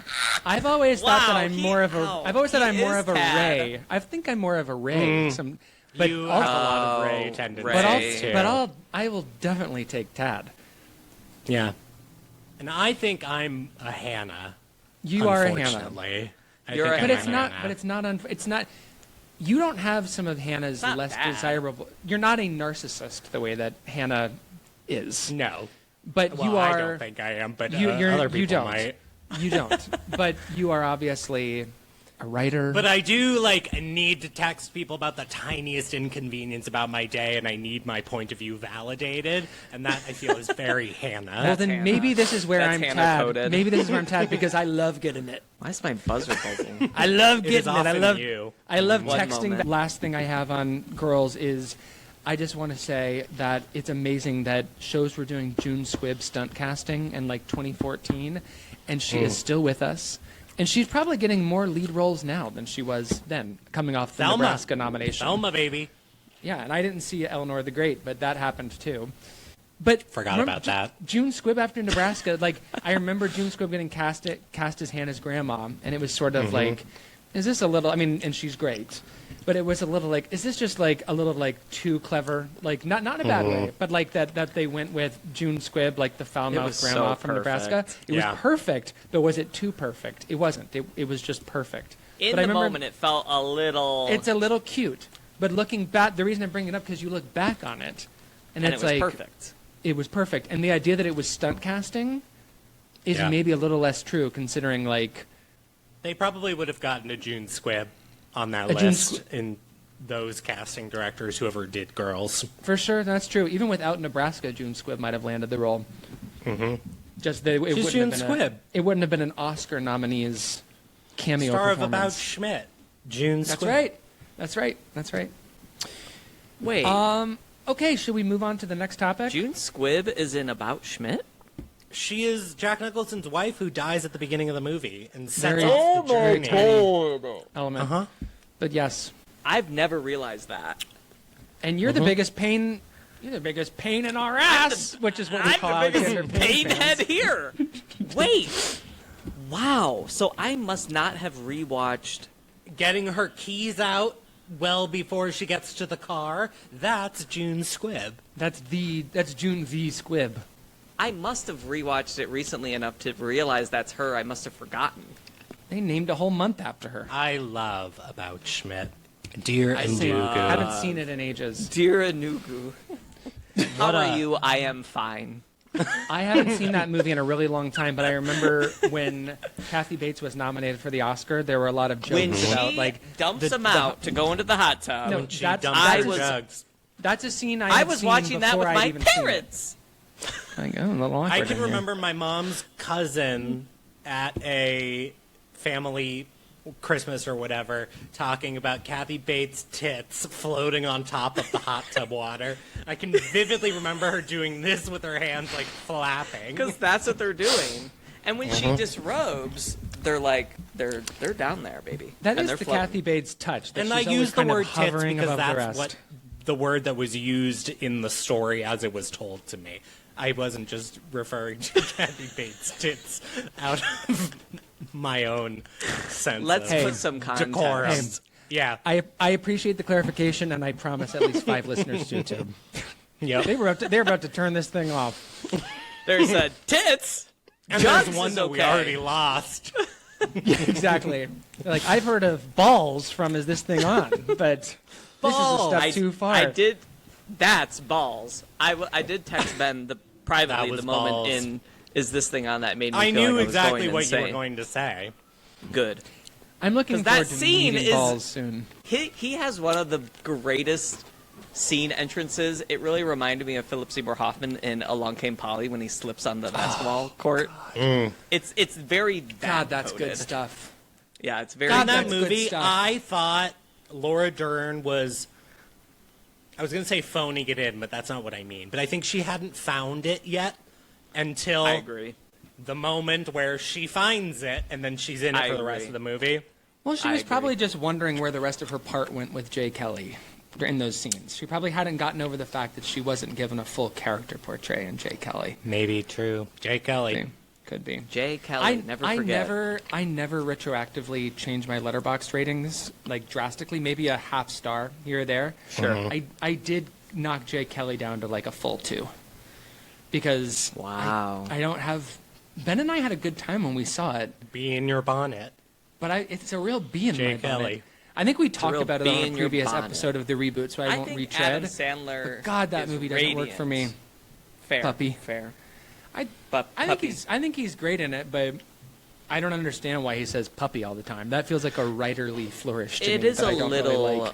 weird. He says puppy a every little fifth weird. word, and that to me is I literally writerly in a don't way. remember this, and I feel like you guys are doing a bit. Not a bit. No, so he Adam says Sandler, puppy every other pet word. his pet name for everybody is puppy. And No, just I for think- Jay Kelly. Oh, I For thought Jay Kelly in- and his other client. and the Paul other In Wilson. the client, film that's right. Jay Kelly, in the film Jay Kelly. Yes. He says puppy. Which We saw it together. we saw it together at the Egyptian Theatre. Yep. You were just hearing this now for the on first the way time, out, puppy. On the way out, they had a stack of Jay Kelly commemorative movie posters to hand out to the audience as they left, and Ben and I both said, "I'm good. Thank you so much. Thanks, though. Thank you very much. I don't need it." Thank you. I said, "I'm passing. Thank you, but I pass." I didn't smash it. I passed All right, it. let's move on. Let's move 'cause on. We're just chattering, which is fine. But let's That's move kind on. of that's why I do this. Let's get this train back Okay. on the tracks. All right, That's so right. moving on to my topic Let's head for to the week. Chuckawalla. Ben, I have also made a note that just says Chuckawalla, triple underline. God, I love Chuckawalla, my first note. Chuckawalla. Chuckawalla. Chuckawalla. Chuckawalla. God, I wish Chuckawalla was real. It reminded me too. of another That's movie. my Barbie land. There's another. Chuckawalla. There's another movie that I was reminded of rewatching Desert Fury, and I'm going to set up the topic, which is Fritz Lang's Rancho Notorious, which Oh, is I've a seen that. That's good. tremendous picture, like a real hallucinogenic Western. There's a shot of Arthur Kennedy like on a hill that basically is Jimmy Stewart's head flying against like the purple background, like his green head in Vertigo, like just like what was Fritz Lang on? But the Arthur Kennedy character, if memory serves, goes to Marlene Dietrich's casino in the desert, where the game they all like to play is called Chuck-a-Luck. Chuck-a-luck. That was Wow. my log. Chuck-a-luck. That's literally For Chuck-a-Luck. Rancho Notorious. And I was like, do you think that in That's Fritzy's Chuck-a-Luck. casino in Chuckawalla, you can play Chuck-a-Luck? You can Oh, play you better Chuck-a-luck. be able to. You better be able to. And We'll Fritzies. come back. We'll come back to Fritzy. We'll come back I to love Mary Fritzy. Astor. Mary Astor, who makes me gay every single time I see her in a movie. I am just tripling down on homosexuality. Yeah. One of the greatest screen performers in history. Underrated. Unquestionably. Maybe we can think of a reason to do the Palm Beach story on the podcast just to talk about what Mary Astor's doing. We'll come back to it. Let me introduce the topic. So I said at the end of last week, this whole topic comes out of the fact that I just wanted to talk about Anthony Mann's Raw Deal on the podcast. But this was while we were still adding a lot of titles to our topics every week, so I was trying to think of something slightly larger than Raw Deal. So what I came up with was a triple feature of what I'm calling third wheel noir. And what third wheel noir is it is a noir film that involves a third wheel. Wow. So that's third wheel noir. That was Thank you. That was a joke. Thank you I for got it. that. I love the way that Claire Trevor's character in Raw Deal is portrayed. I think it is such a novel way to frame a noir, and it accentuates the desperation that is at the heart of so many great noir, especially noir with sort of a doomed romance at the center. So I've been thinking about third wheel noir in the abstract since watching Raw Deal, and then I was trying to think of a couple other films to bring in for this. So Crisscross, where Burt Lancaster is the third wheel, the way that I would define it. You could also say maybe that Yes. the rich husband is, but what I like about that is it is also, it's a noir where your protagonist, if you Well, think Claire Burt Trevor's... Lancaster is the third wheel, but the second wheel is the money, not That's Slim. interesting. Oh, that's interesting. But Slim is a manifestation of the money, in a way. Sure. But Yes. I agree. And then in Desert Fury, we of course have the poorly endowed Wendell Corey in his feature film debut as our third wheel, as the gay lover who's been kicked to the curb, as his gay partner gives Gay. heterosexuality another Eddie try. Bendix. So what I like, and then Eddie we'll talk Bendix about dick. Rod I don't. and Wendell Corey did several times. Yes. Just walking in his high-waisted pants, like, "Get out of here, you!" to Elizabeth Scott every time she shows up. With his So- little lady. apron tied around. oh my I- God. I- Can anyone be gayer? I think Johnny I would Ryan. distinguish third wheel noir as different from doomed romance noir because there is a delusion that our third wheels have that they are going to come out of this thing ahead, that they are sure-footed in every step they're taking. And Is Double Indemnity a third wheel? No. I would say no because I think that Because there's we really don't only see the other there's only relationship. there's only two wheels in that one. I mean that's a whole other episode. But the relationship that they have as much mutual love and loathing for each other. I don't think that one comes out on top over the other. I think they both Sure. lose. Sure. Whereas in third wheel noir, and I guess so. By the way, spoilers for 80-year-old film noir from here forward. But Crisscross ends with the third wheel and the object of his affection dying at the same time. So Which to me, devastating. Tragic. devastating, which to me is more like this cruel irony than it is like they were bound together from the beginning. I guess you could have Right. that Right. read of it. That's not my read of it. I think it's more like, well, he finally got what he wanted, and they both just Yeah. got shot in the head. Yes. But why don't we start with Raw it's Deal? so sad, that ending. Let's start with Raw Deal. So Raw Deal, Raw deal. Anthony Mann's Raw Deal is a B noir from 1948. And it is about a woman played by Claire Trevor who is patiently waiting her lover, or who she thinks is her lover. She's Pat. such a Pat.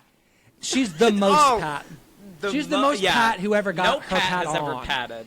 Yeah. With She's a much, patsy, with all much, right. with much love and respect to Julia Sweeney's Pat, who I do have a special place in my heart for.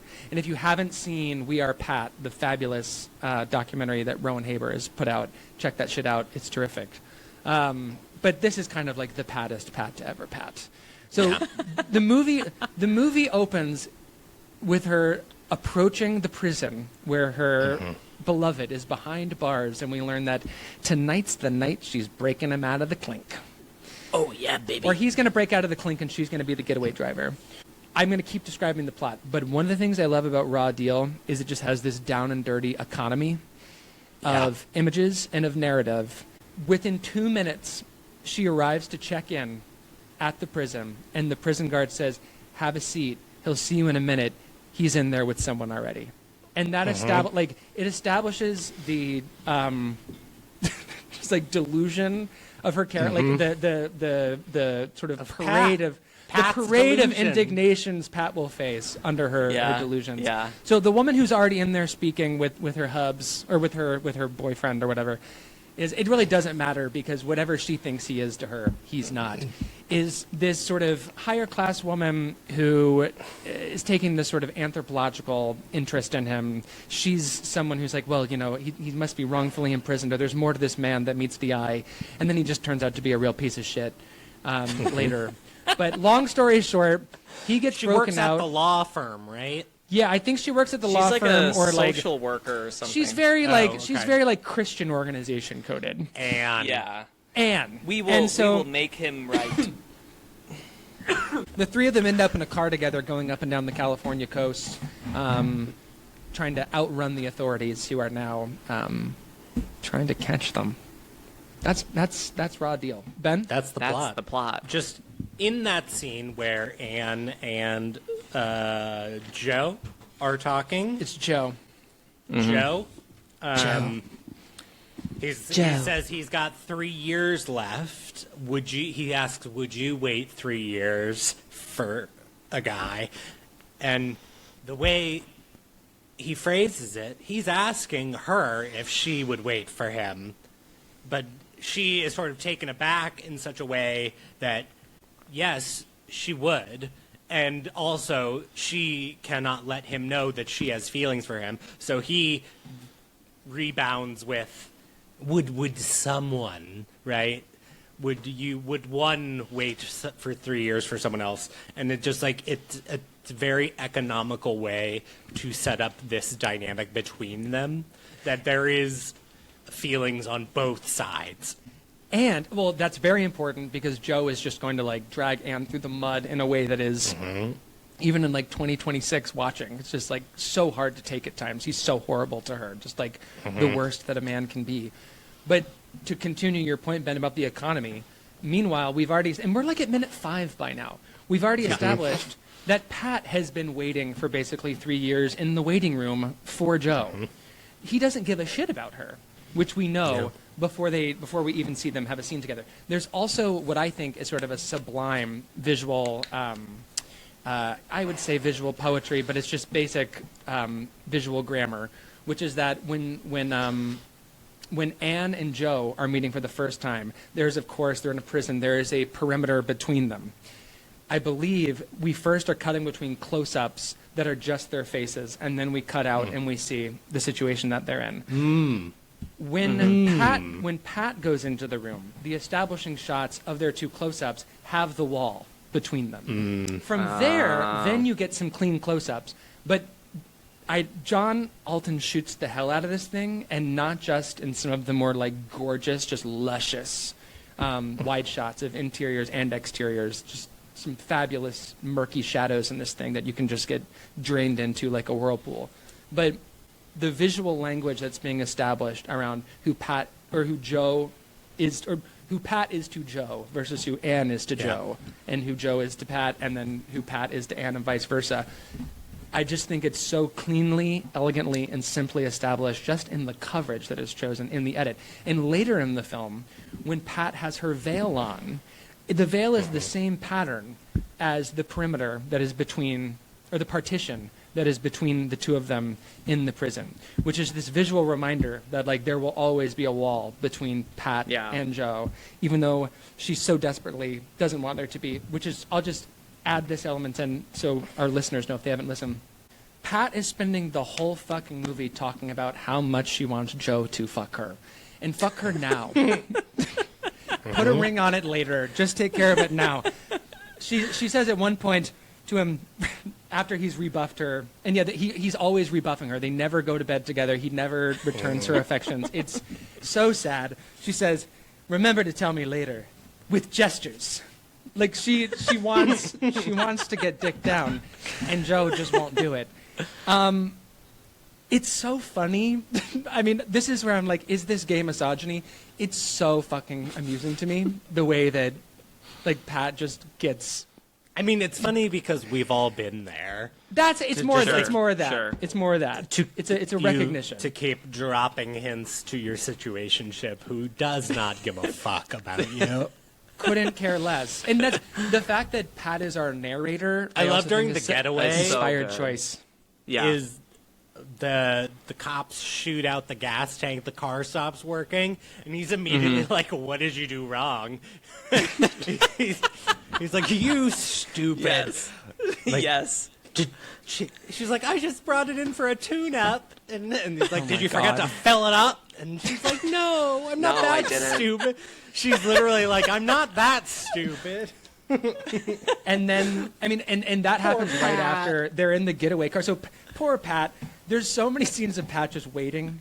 Like Pat waiting in the car, Pat waiting in the waiting room, Pat waiting in the bedroom for Joe to come, and he never comes. And there's all these great, like, pretty astonishing close-ups of Claire Trevor, which are interrupted by prison alarms, the flashing of car headlights, a train whistle. Like, you get to see, like, her peace disrupted, her fantasy disrupted again and again and again, which is another callback to the way that she's just in this horribly one-sided situationship, as you say, Ben, with Joe.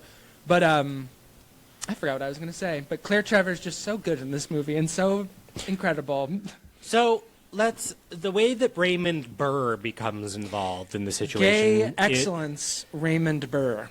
He, by the way, he was a really good friend of my great grandma.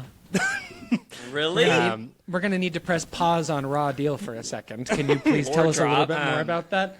He had a house in Healdsburg. And I'm from that area, and I don't remember how they met, but he was like a horticulturist on the side, and he like bred flowers, and he named one of his creations the Margaret for my great grandma. That's beautiful. What? And so Yes. the mule coated, and so Yeah. beautiful.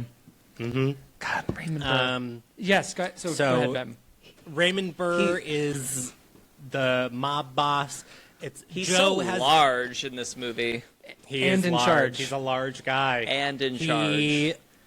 I so feel like square. I was not in a meditative headspace when I watched this, so I just have to work this out for myself.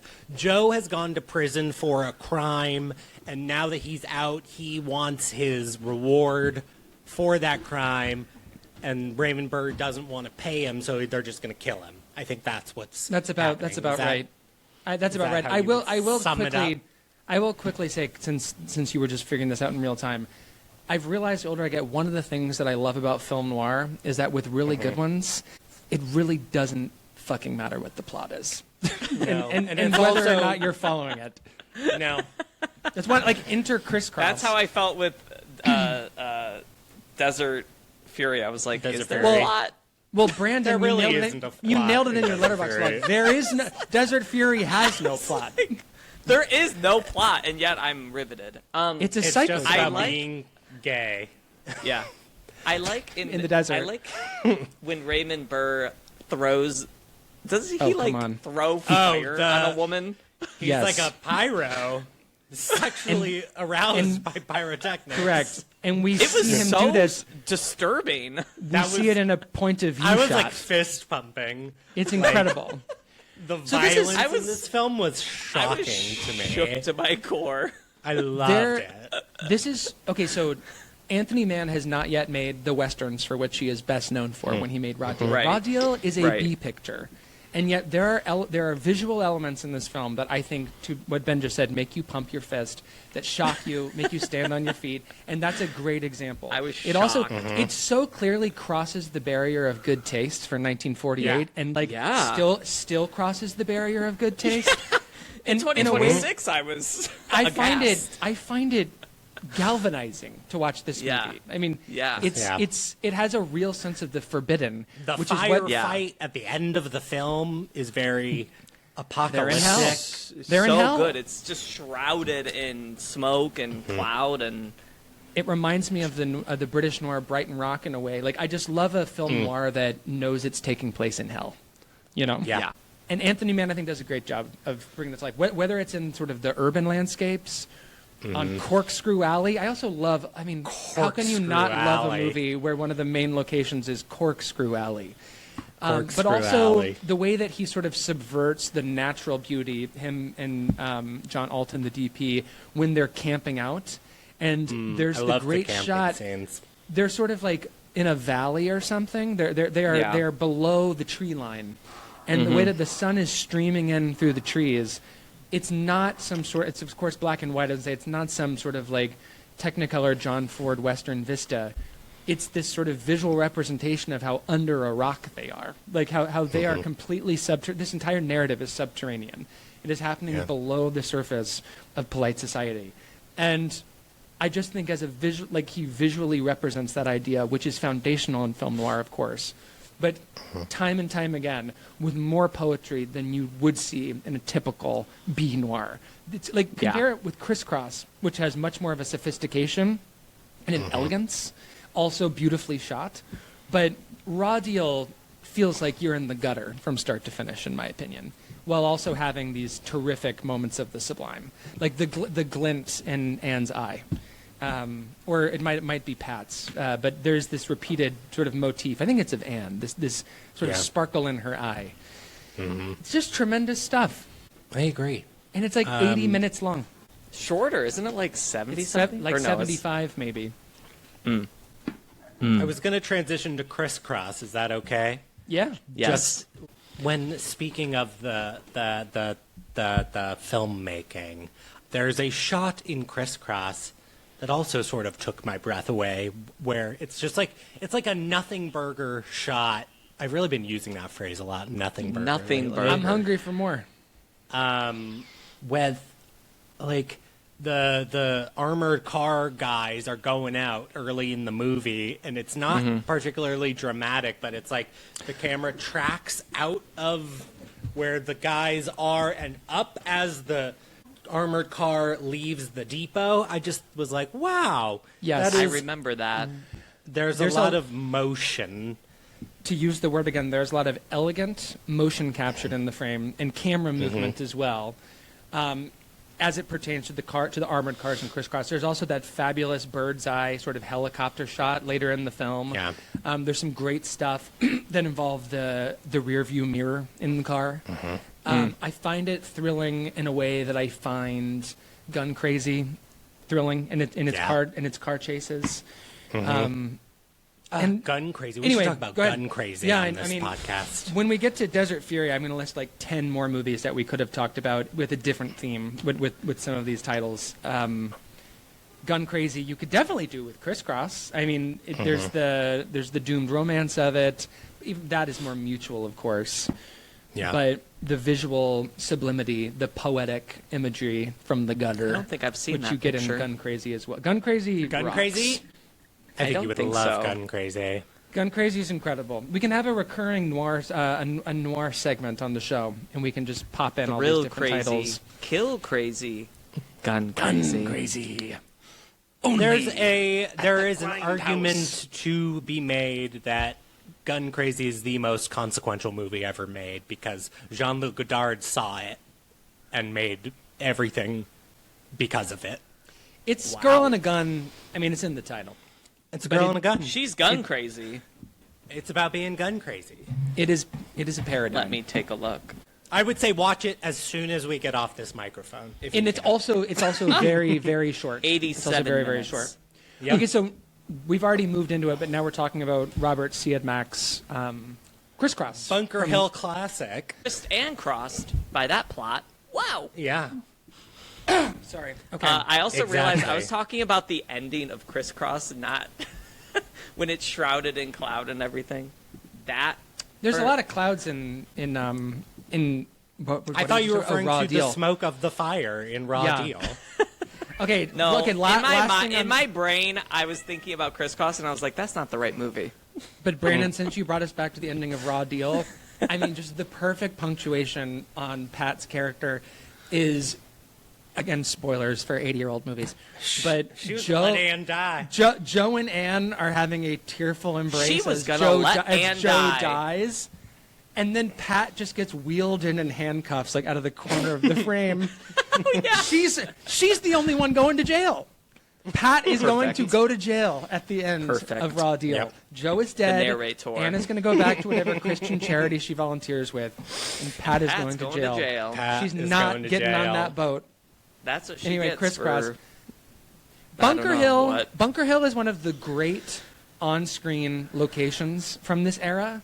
I don't know if you guys have seen The Exiles from the 1950s, or I is that the early? Is I that believe it's like 1960? 61. 61, Yeah. which would be sort of one of the last times I guess you can see Bunker Hill on screen. I would think. For those who don't know, so Bunker Hill is still a neighborhood in downtown Los Angeles. It is where the Walt Disney Concert Hall is, where the Broad Museum is. Bunker Hill used to be a working class neighborhood that actually was more of a hill, and with just scores and scores of Victorian apartment buildings imagine some single-family homes as well.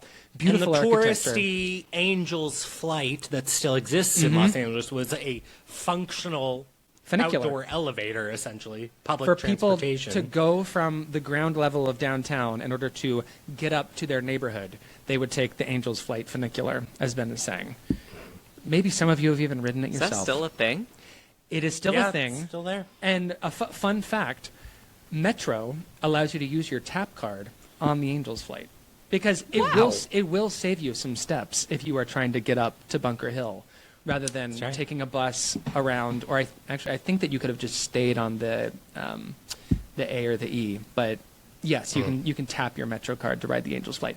But Bunker Hill, there was a fabulous exhibit about Bunker Hill at the Los Angeles Central Library, which is on the edge of Bunker Hill. And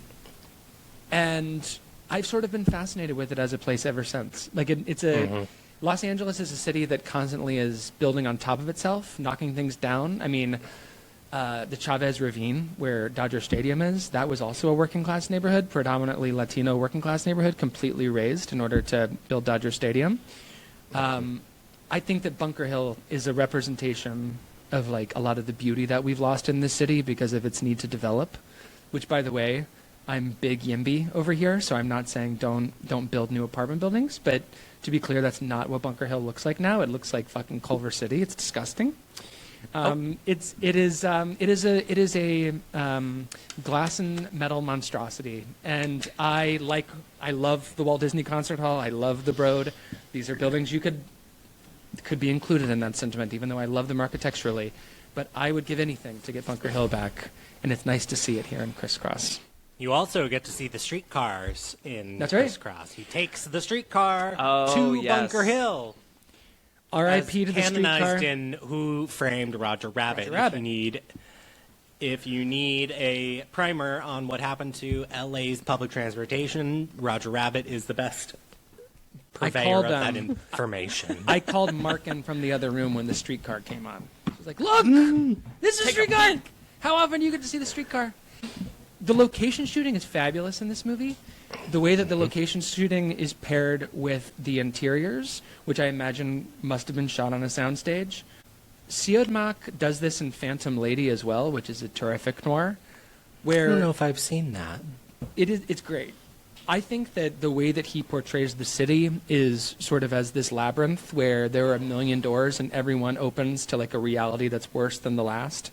Like opening up portals of depravity, and there's an inescapable quality to it as well that I find really exciting, the way that he captures these environments visually.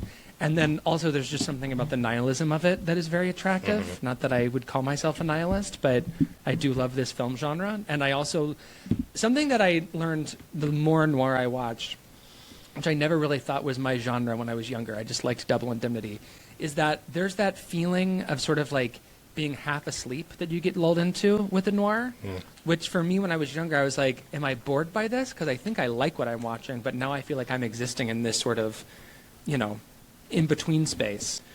I love that feeling in noir, and it's you're passing into sort of a dream reality. This is where like Lynch's love of noir really shines through in something like Mulholland Drive, but I find it utterly transporting and intoxicating, and it's been that feeling I know has been referred to like as a narcotic, and I think that's a good way to put it. And I think that It is, yeah. I think that Crisscross is one of the best examples of that feeling, even though it's not lulls my you favorite into it. noir.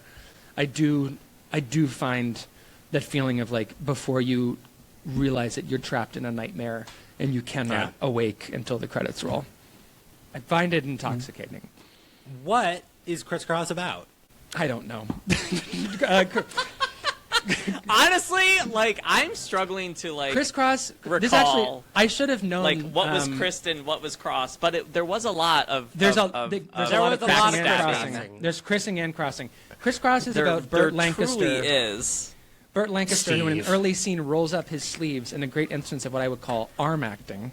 You can also look at Tyrone Power and Nightmare Alley for another version of arm acting from around this time, I guess. Burt Lancaster is from Los Angeles. His family's still there. His ex-wife is there. After many years away. Oh, he's back in town. He's back in town, baby. That's right. That's He's right. back in town, and she's looking for him. and he's looking for her, but now she's with someone else.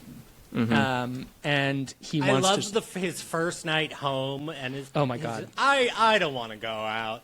I just want to stay home and read my newspaper. I don't feel like a picture tonight, boys. I don't want to go to the movies.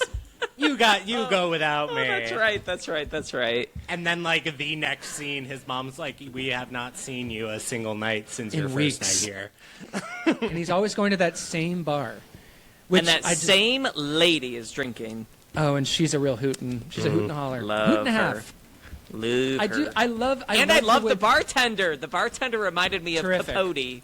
The bartender is He's Capote coded. I believe the actual name is Percy Helton, character actor, who you've seen in a million things. Because I was also struck by him, and I had to look him up, and I was like, oh, of course, because we've seen him, and he had that distinctive voice. He seemed very character act distinct, and so he's in a lot of other things. Yeah, Playing that. I dude. loved this idea that like all roads lead back to L.A. again as this sort of doomed like swirling of the drain, which is what it ends Yeah. up being for him at the end.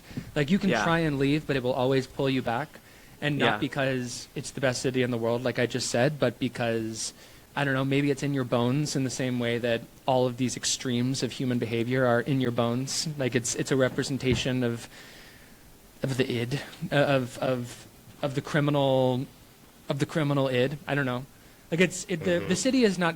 It's simultaneously glamorized because it's gorgeous to look at and this beautiful black and white, and it just looks like a real. It's also real a hell on toilet. earth. And it's also a toilet is the way to complete the metaphor. Yes. It's also. And a that's toilet.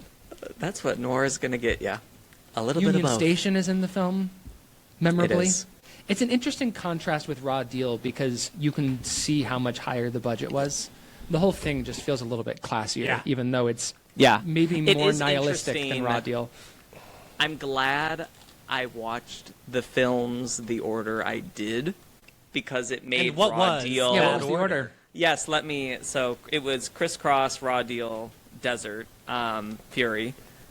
But yeah, going specifically from, I guess mostly I'm talking about Raw Deal and Crisscross. I'm glad I went Crisscross to Raw Deal rather than vice versa because, to your point, Daniel, like Raw Deal just feels so much grimier, grittier even. It's a little bit grittier.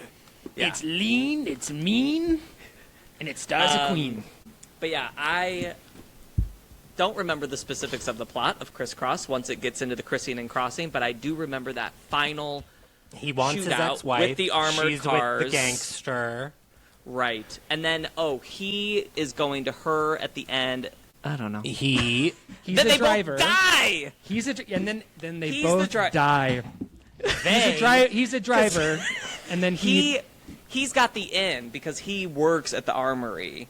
yes. That's why he wants to do the. Okay, yeah. He It's all coming basically back. makes up a heist so that the two of them can get away. Yes, but it doesn't. She go wants don't. the plan. heist for the money.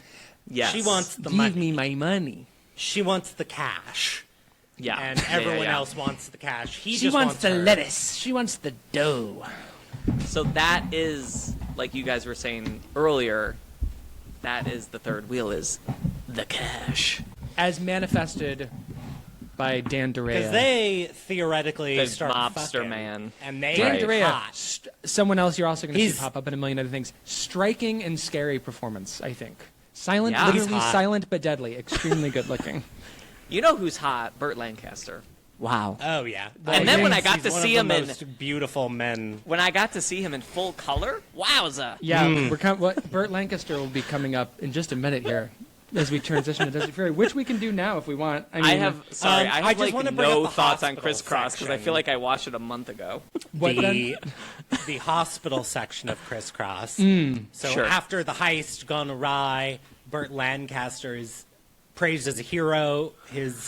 His coworker was Right. killed, and he is responsible for that death. but he is perceived by the public as, they don't know that he planned this heist, so he just seems to have fended off the people that have come for that money. He is the hero.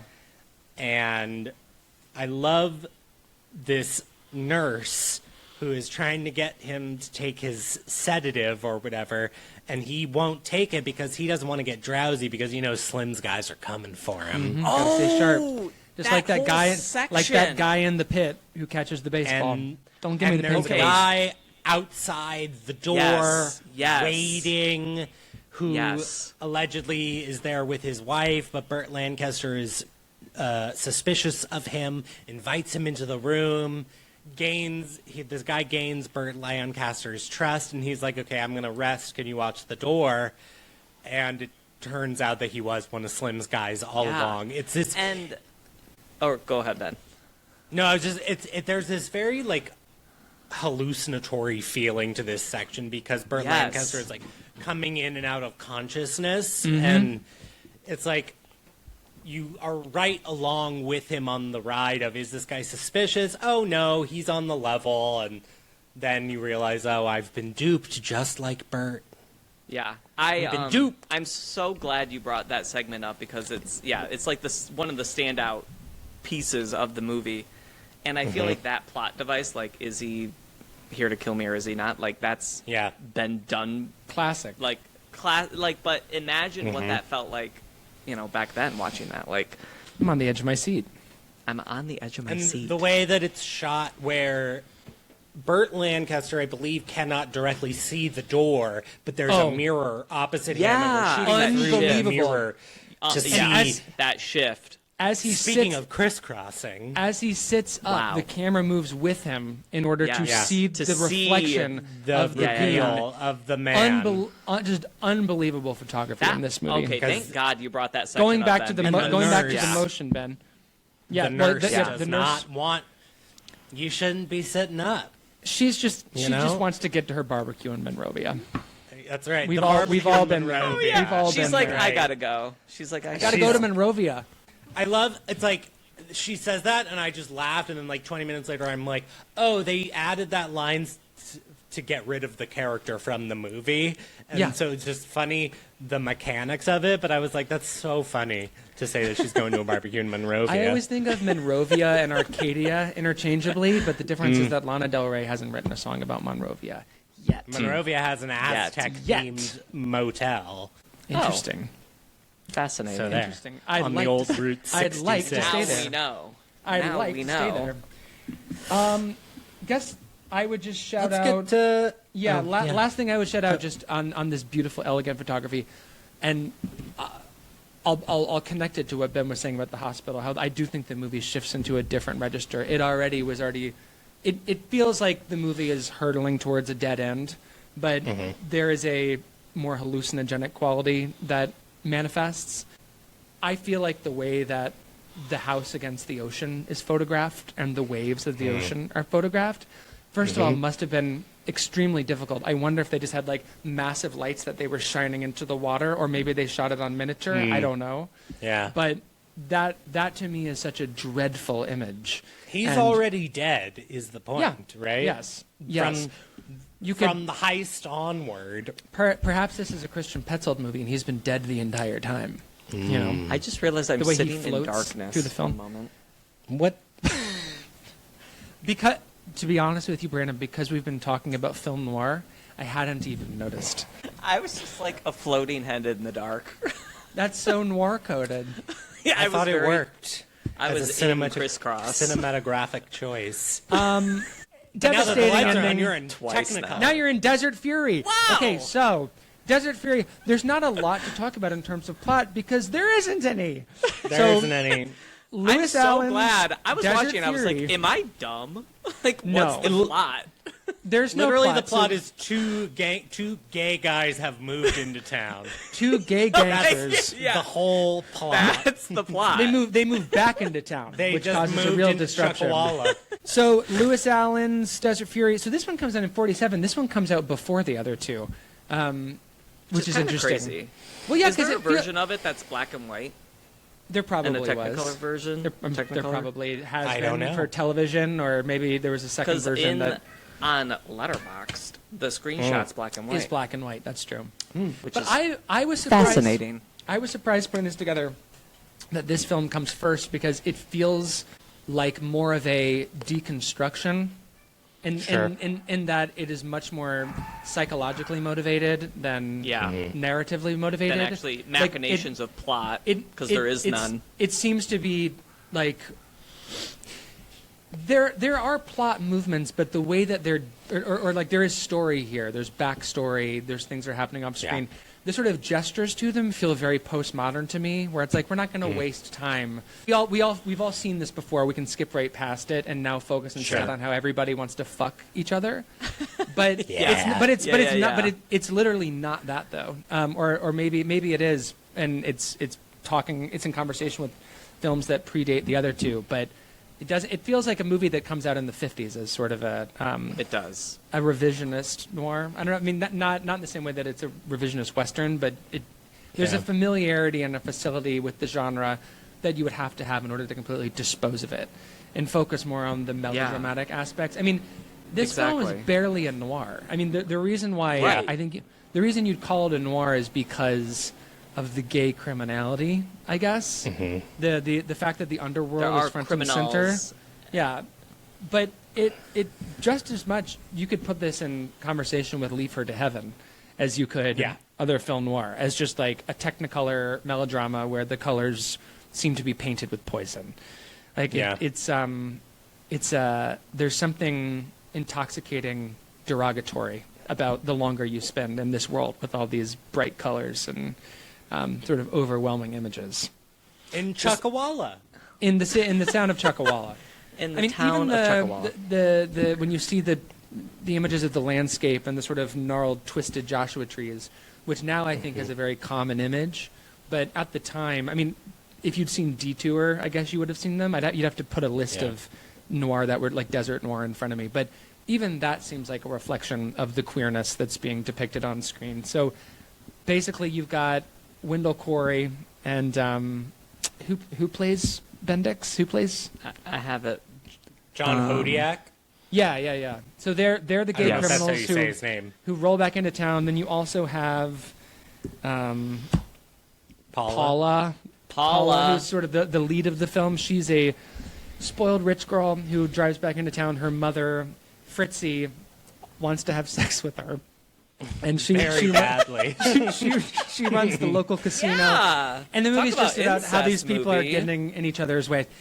Yeah, this is like Heathcliff and Kathy to the next more deranged Like, degree. why does mom want to fuck daughter so bad? Mary Astor, who is Back off. introduced quite literally wearing the pants, extremely like rich, butch coated.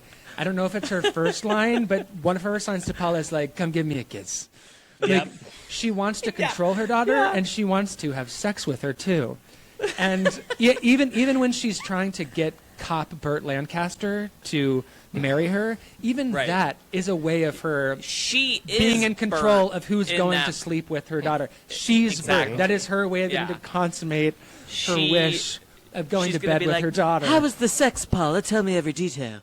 Exactly. That is at the end, I think, when she's like, "You never want to talk to me, like you, Well, you're a nightmare, Fritzy. like you Back want off, to fuck Fritzy. me." You look See? Every incredible in those close-up- shirts, though. And every she close-up wants to be of called Paula- Fritzy by her daughter. She does. Not She does. mom. Not mom, because they are in a relationship. She hopes. Someone Any at one close-up in point this movie comments just that they kills me. don't So really good. look alike, which really is also weird. I think that there's a line, and I can't remember what it is, but there is a line strange. in Mary Astor's first or second scene, which you could interpret as perhaps Paula is adopted. Yeah. She's Which- her ward. Creates a So it's not an incest movie. creates the vaguest of permission structures for what you're watching. Mary Astor, but so have you guys seen Walk on the Wild Side with Jane Fonda? With Jane Fonda, I Yeah. sure have. So Barbara Stanwyck I'm plays getting- a my watch similar list is growing. grand dame mother figure. She plays the madam of the brothel where Jane Fonda lives and works. And it's one of Stanwyck's final screen performances, I believe. It's not... her final screen performance is The Nightwalker, which Ben and I watched together a couple of years ago, which is a William Castle movie, I think. But Barbara Stanwyck's character with Jane Fonda reminds me very much of the Mary Astor, Lisbeth Scott, is that the actress's name? Where if you're not paying attention, I guess an audience at the time would have just been thinking about a domineering power dynamic. But if you don't even squint, if you've just been outside before, Pay attention. you can see that very clearly. It is instead this warped maternal relationship where mom is There's hot for one daughter. part Mary Astor is like, I like it when you dress up. Also, I'm looking up this Walk on the Wild Side. Jane Fonda's character's name is Kitty Twist. Yes, that's right, right. baby. It's also I don't Kitty think Walk Twist. Walk on the Wild Side's not a great Kitty movie. Twist. This is a better movie than that. That's But fine. I think it's also significantly longer. I mean, what else do we? Oh, should we talk about Wendell Corey, the third wheel here, or go ahead, Ben? I want to talk about when Paula first goes to Eddie Bendix's home, and we the start to ranch, learn the Dude Ranch. to the ranch, and Eddie shows her the messy bedroom, right? Yeah, As he's giving the tour, and there is a subtle implication, I would say, that that's the only bedroom that's being used in totally. this house. Absolutely. You know? She also asks like, "Who do you have come in and do your housekeeping?" He's like, "Him. I got Johnny. I got Wendell And- Corey." I got my boy. And they keep using the phrase, "We've been together ever since." They love that And- phrase. They've been together ever since. They met Ever at since an they met automat at 3 a.m. at 3 a.m. at the Times Square automat.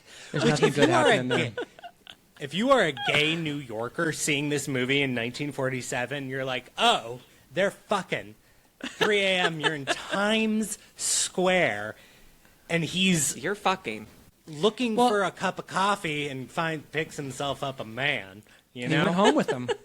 I think went he home- uses the phrase "went home he with literally Johnny." says, fact "I that went he home said- with Johnny that night." I Literally love it. insane to utter those words. Whenever you get to spend time with Bendix and Johnny together alone, it's real like gay couple that's been together for 20 years Yeah. vibes. And Totally. I love like in the first scene of them driving into Chuckawalla when Johnny's like, I know I am think if you're thinking what I'm thinking, like we'll get into Chuckawalla and we can blow the suds off some long colas. It's like Oh, they're blowing suds. First of all, they're blowing something suds, all else. right. So it's like Is that Linda? it's not suds are even. blown. It's not even. Linda the has film is come not to even the trying table. to hide their relationship, but it's also the It's kind not of thing you subtle. say. It's the kind of thing you say when you're trying to excite your gay boyfriend who is going to flip back to heterosexuality next chance he gets. Like you really got to keep him excited and Yeah. you got to be the provider You gotta on talk that. about Johnny blowing those Ryan. suds. I also there's something. So the first scene that you get between Bendix and Paula, like alone on the ranch, it is sort of like the vibes that I get are him to her being like, teach me your ways of heterosexuality. Like I haven't done this in such a long time. Extremely. I believe at one That's point he goes, good. cut that light, which he somehow says in a lisp, even though there's no S in any of those words. Like it's very plain to see who this character is, and obviously he had a wife who was very obviously murdered because he was tired of doing straight stuff. But I just think it's so cute that in this new relationship with Paula, he's kind of just like, show me how. I don't know how. He has like And the the gayest reason little body too. Paula decides to leave him because she realizes he's not the man in the relationship. That's right. She that's realizes Johnny Ryan is the real Eddie Bendix. Johnny is the possessive top. He's been pulling the strings the whole time. He's He, calling the shots. And he doesn't like it when his bottom runs away. That's not his call to make in Johnny's mind. Eddie Bendix is just the show bottom. I Put him out there. Dance. dance, Mama, bottom, dance. Now, that was Dorothy Arzner's less seen film was Dance Bottom Yeah. Dance. Not many people have That's seen right. that one. I don't know how much more I have to say about Desert Fury. I liked it less the second time because there's really Yeah. not much going on here. They're but really- I was kind of- refuse to yeah. knock my star rating down on Letterboxd Fritzy because does not let Paula in the Purple Sage Casino. She does she not gets so want her mad. consorting. she doesn't want it. She doesn't want to But she throw was- crabs. She was like, rolling I did dice this so for good. you. She was doing so well. She at that craps table. she was on a roll. She was hot to trot. She was on a roll. Last thing I wanted to say about Fritzy beyond Mary Astor, legend icon. I have not seen the film that she won her Academy Award for, so I need to would I need like to to get see on it. that. I can't remember the name of it, but I believe that she was the only nomination for that film, and she won, which reminded me of Amy Madigan for Weapons. Yeah. But I think it's impossible. I feel when like you're that watching happened a lot more in the 40s. probably type so. of thing. Probably so. I'm just bringing up Weapons as a way to bring it in, not because sometimes on Yeah. these I'm not going to talk shit about Oscar podcasts, but Say it. You can if you want. well, I just think I think that precedent from even 20 years you can't compare it to what's happening now with the Oscars. Right, yeah. I mean, a lot of voters have died and been replaced. Like it's the analogs. I think you can really they've- only go back like 10 years for your analogs. At a they've certain point, you have to expanded refresh. The voter base. Yeah. Yeah. And I also think, like, when you think about what an Oscar movie is now, in the last 7 years, Parasite, Everything Everywhere All at Once, One Battle After Another, like, these are not films that would have been considered typical Oscar fare. No, and they're not they still are- classic but they're Oscar still movies spo- in they're the still day. spoken of. They're still spoken about though as kind of outliers in a way, or somehow they snuck through this academy, and it's like, no, perhaps the But no, academy now this is the new younger. academy. And, This yeah, is the, exactly. Exactly. Anyway, This is the new this academy. is all to This say. the new I was just reality. going to say, Mary Astor, last thought on you, to quote Countess Luann, I hope you keep on serving cunt. Okay! That's what I'm thinking every time Mary Astor comes on screen. That's right. Yes. Yeah. That's Mary right. Astor. Okay. All right. I think we did it. We did it. We did it. What's the last thing everyone watched? Your two beautiful faces on my screen. Because we don't do this. We don't do this in person anymore. Okay. Mine Like, was not so funny. give us the goods on Scarpetta. Which episode? Please. See, episode 3 of Scarpetta, which, can I spoil Scarpetta? Yeah, I don't yeah, care. of course. Please. I know I'm So- sensitive, but I don't care. If no one has ever asked before, do you mind if I spoil Scarpetta? But I just did. This is the first first time time those words have we been are- uttered.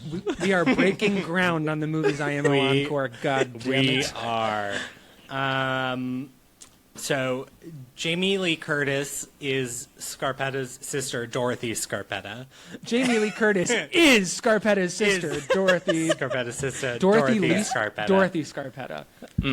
And her daughter is Ariana DeBose, who is like a tech genius. She used to be a Fed, but now she's retired. Okay. She's 30 years old. She's retired.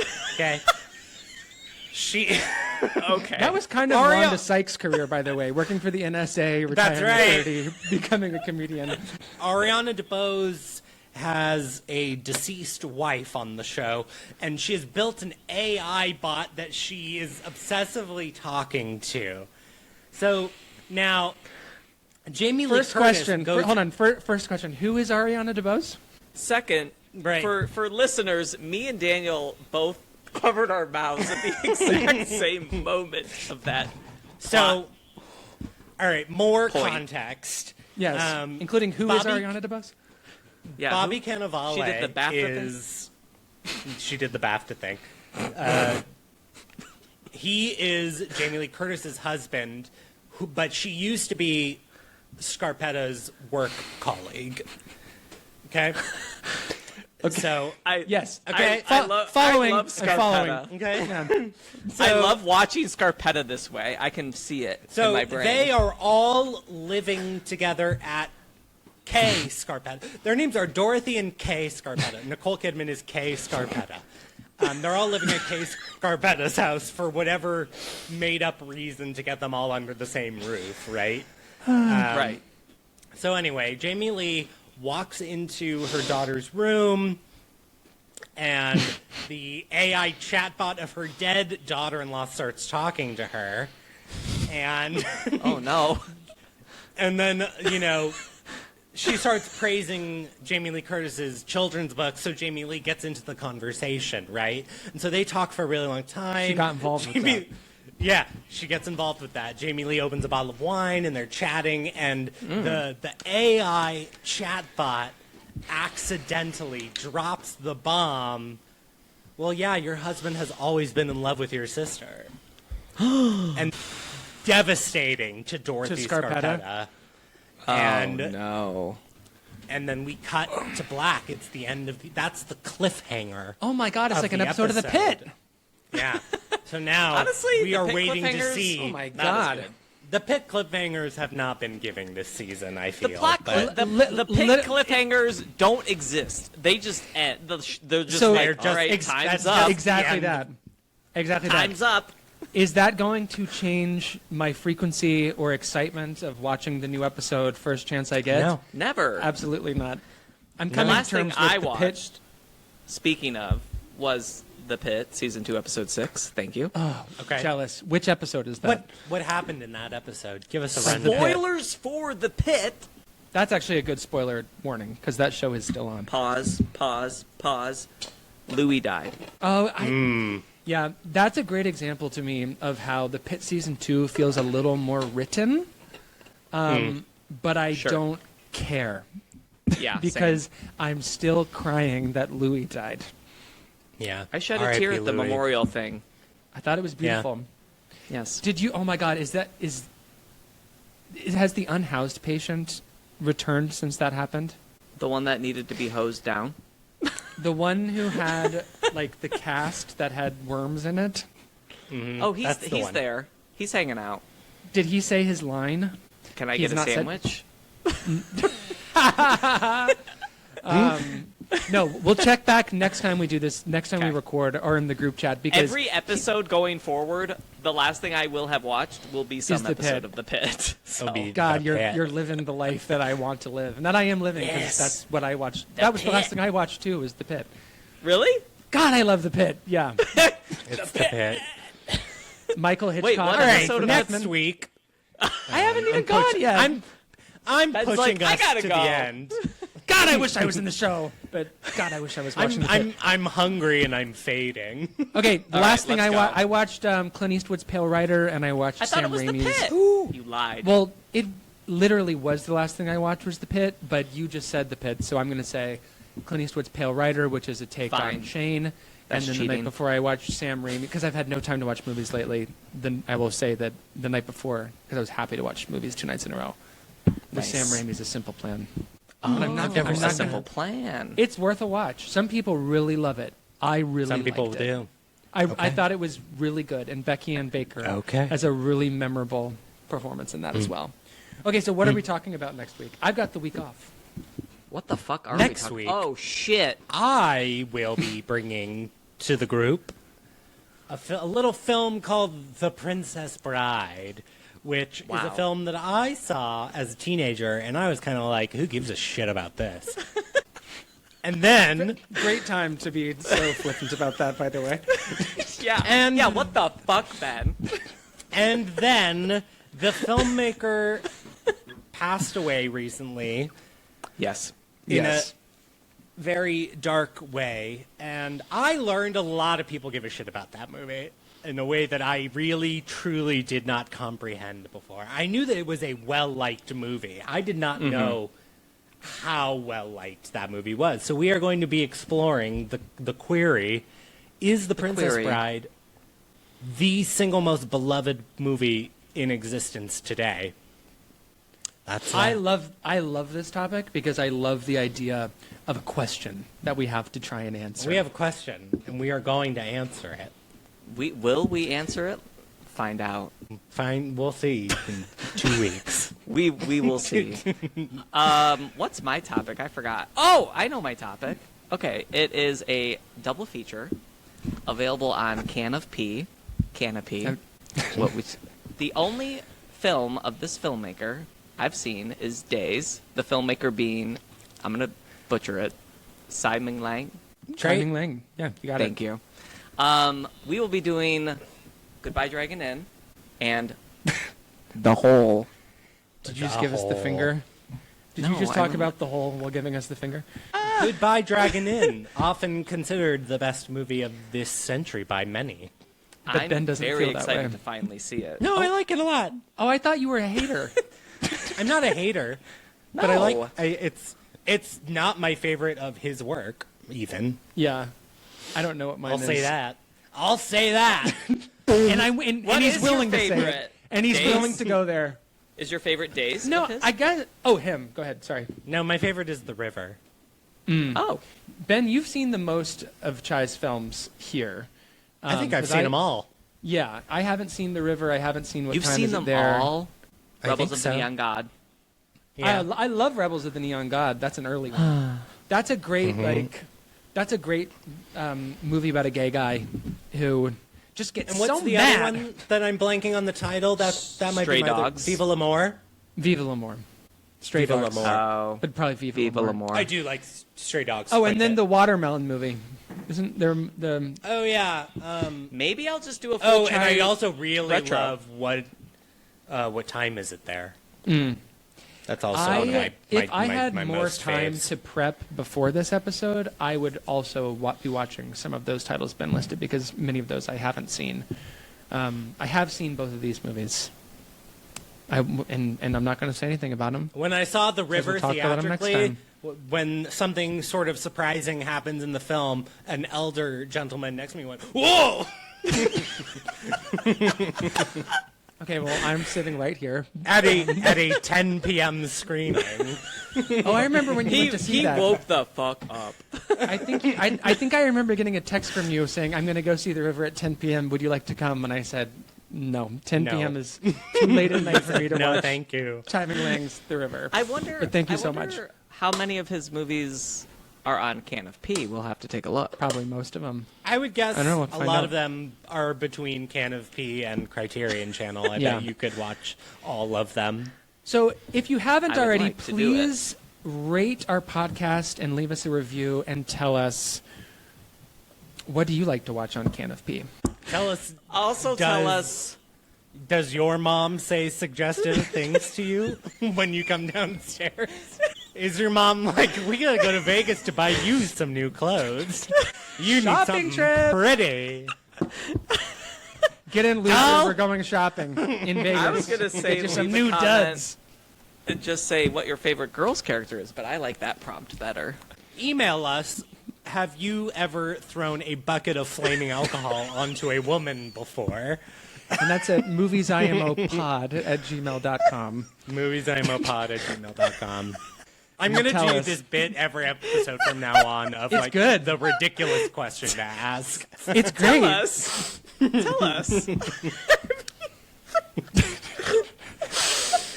And then- Tell us, have you played Chuck-a-Luck and Chuck-a-Walla? Please. All right. Well, I'm on my way Bye. to go play Chuck-a-Luck in Las Vegas, Ah, which I literally All am doing. Chuck-a-Luck. tomorrow.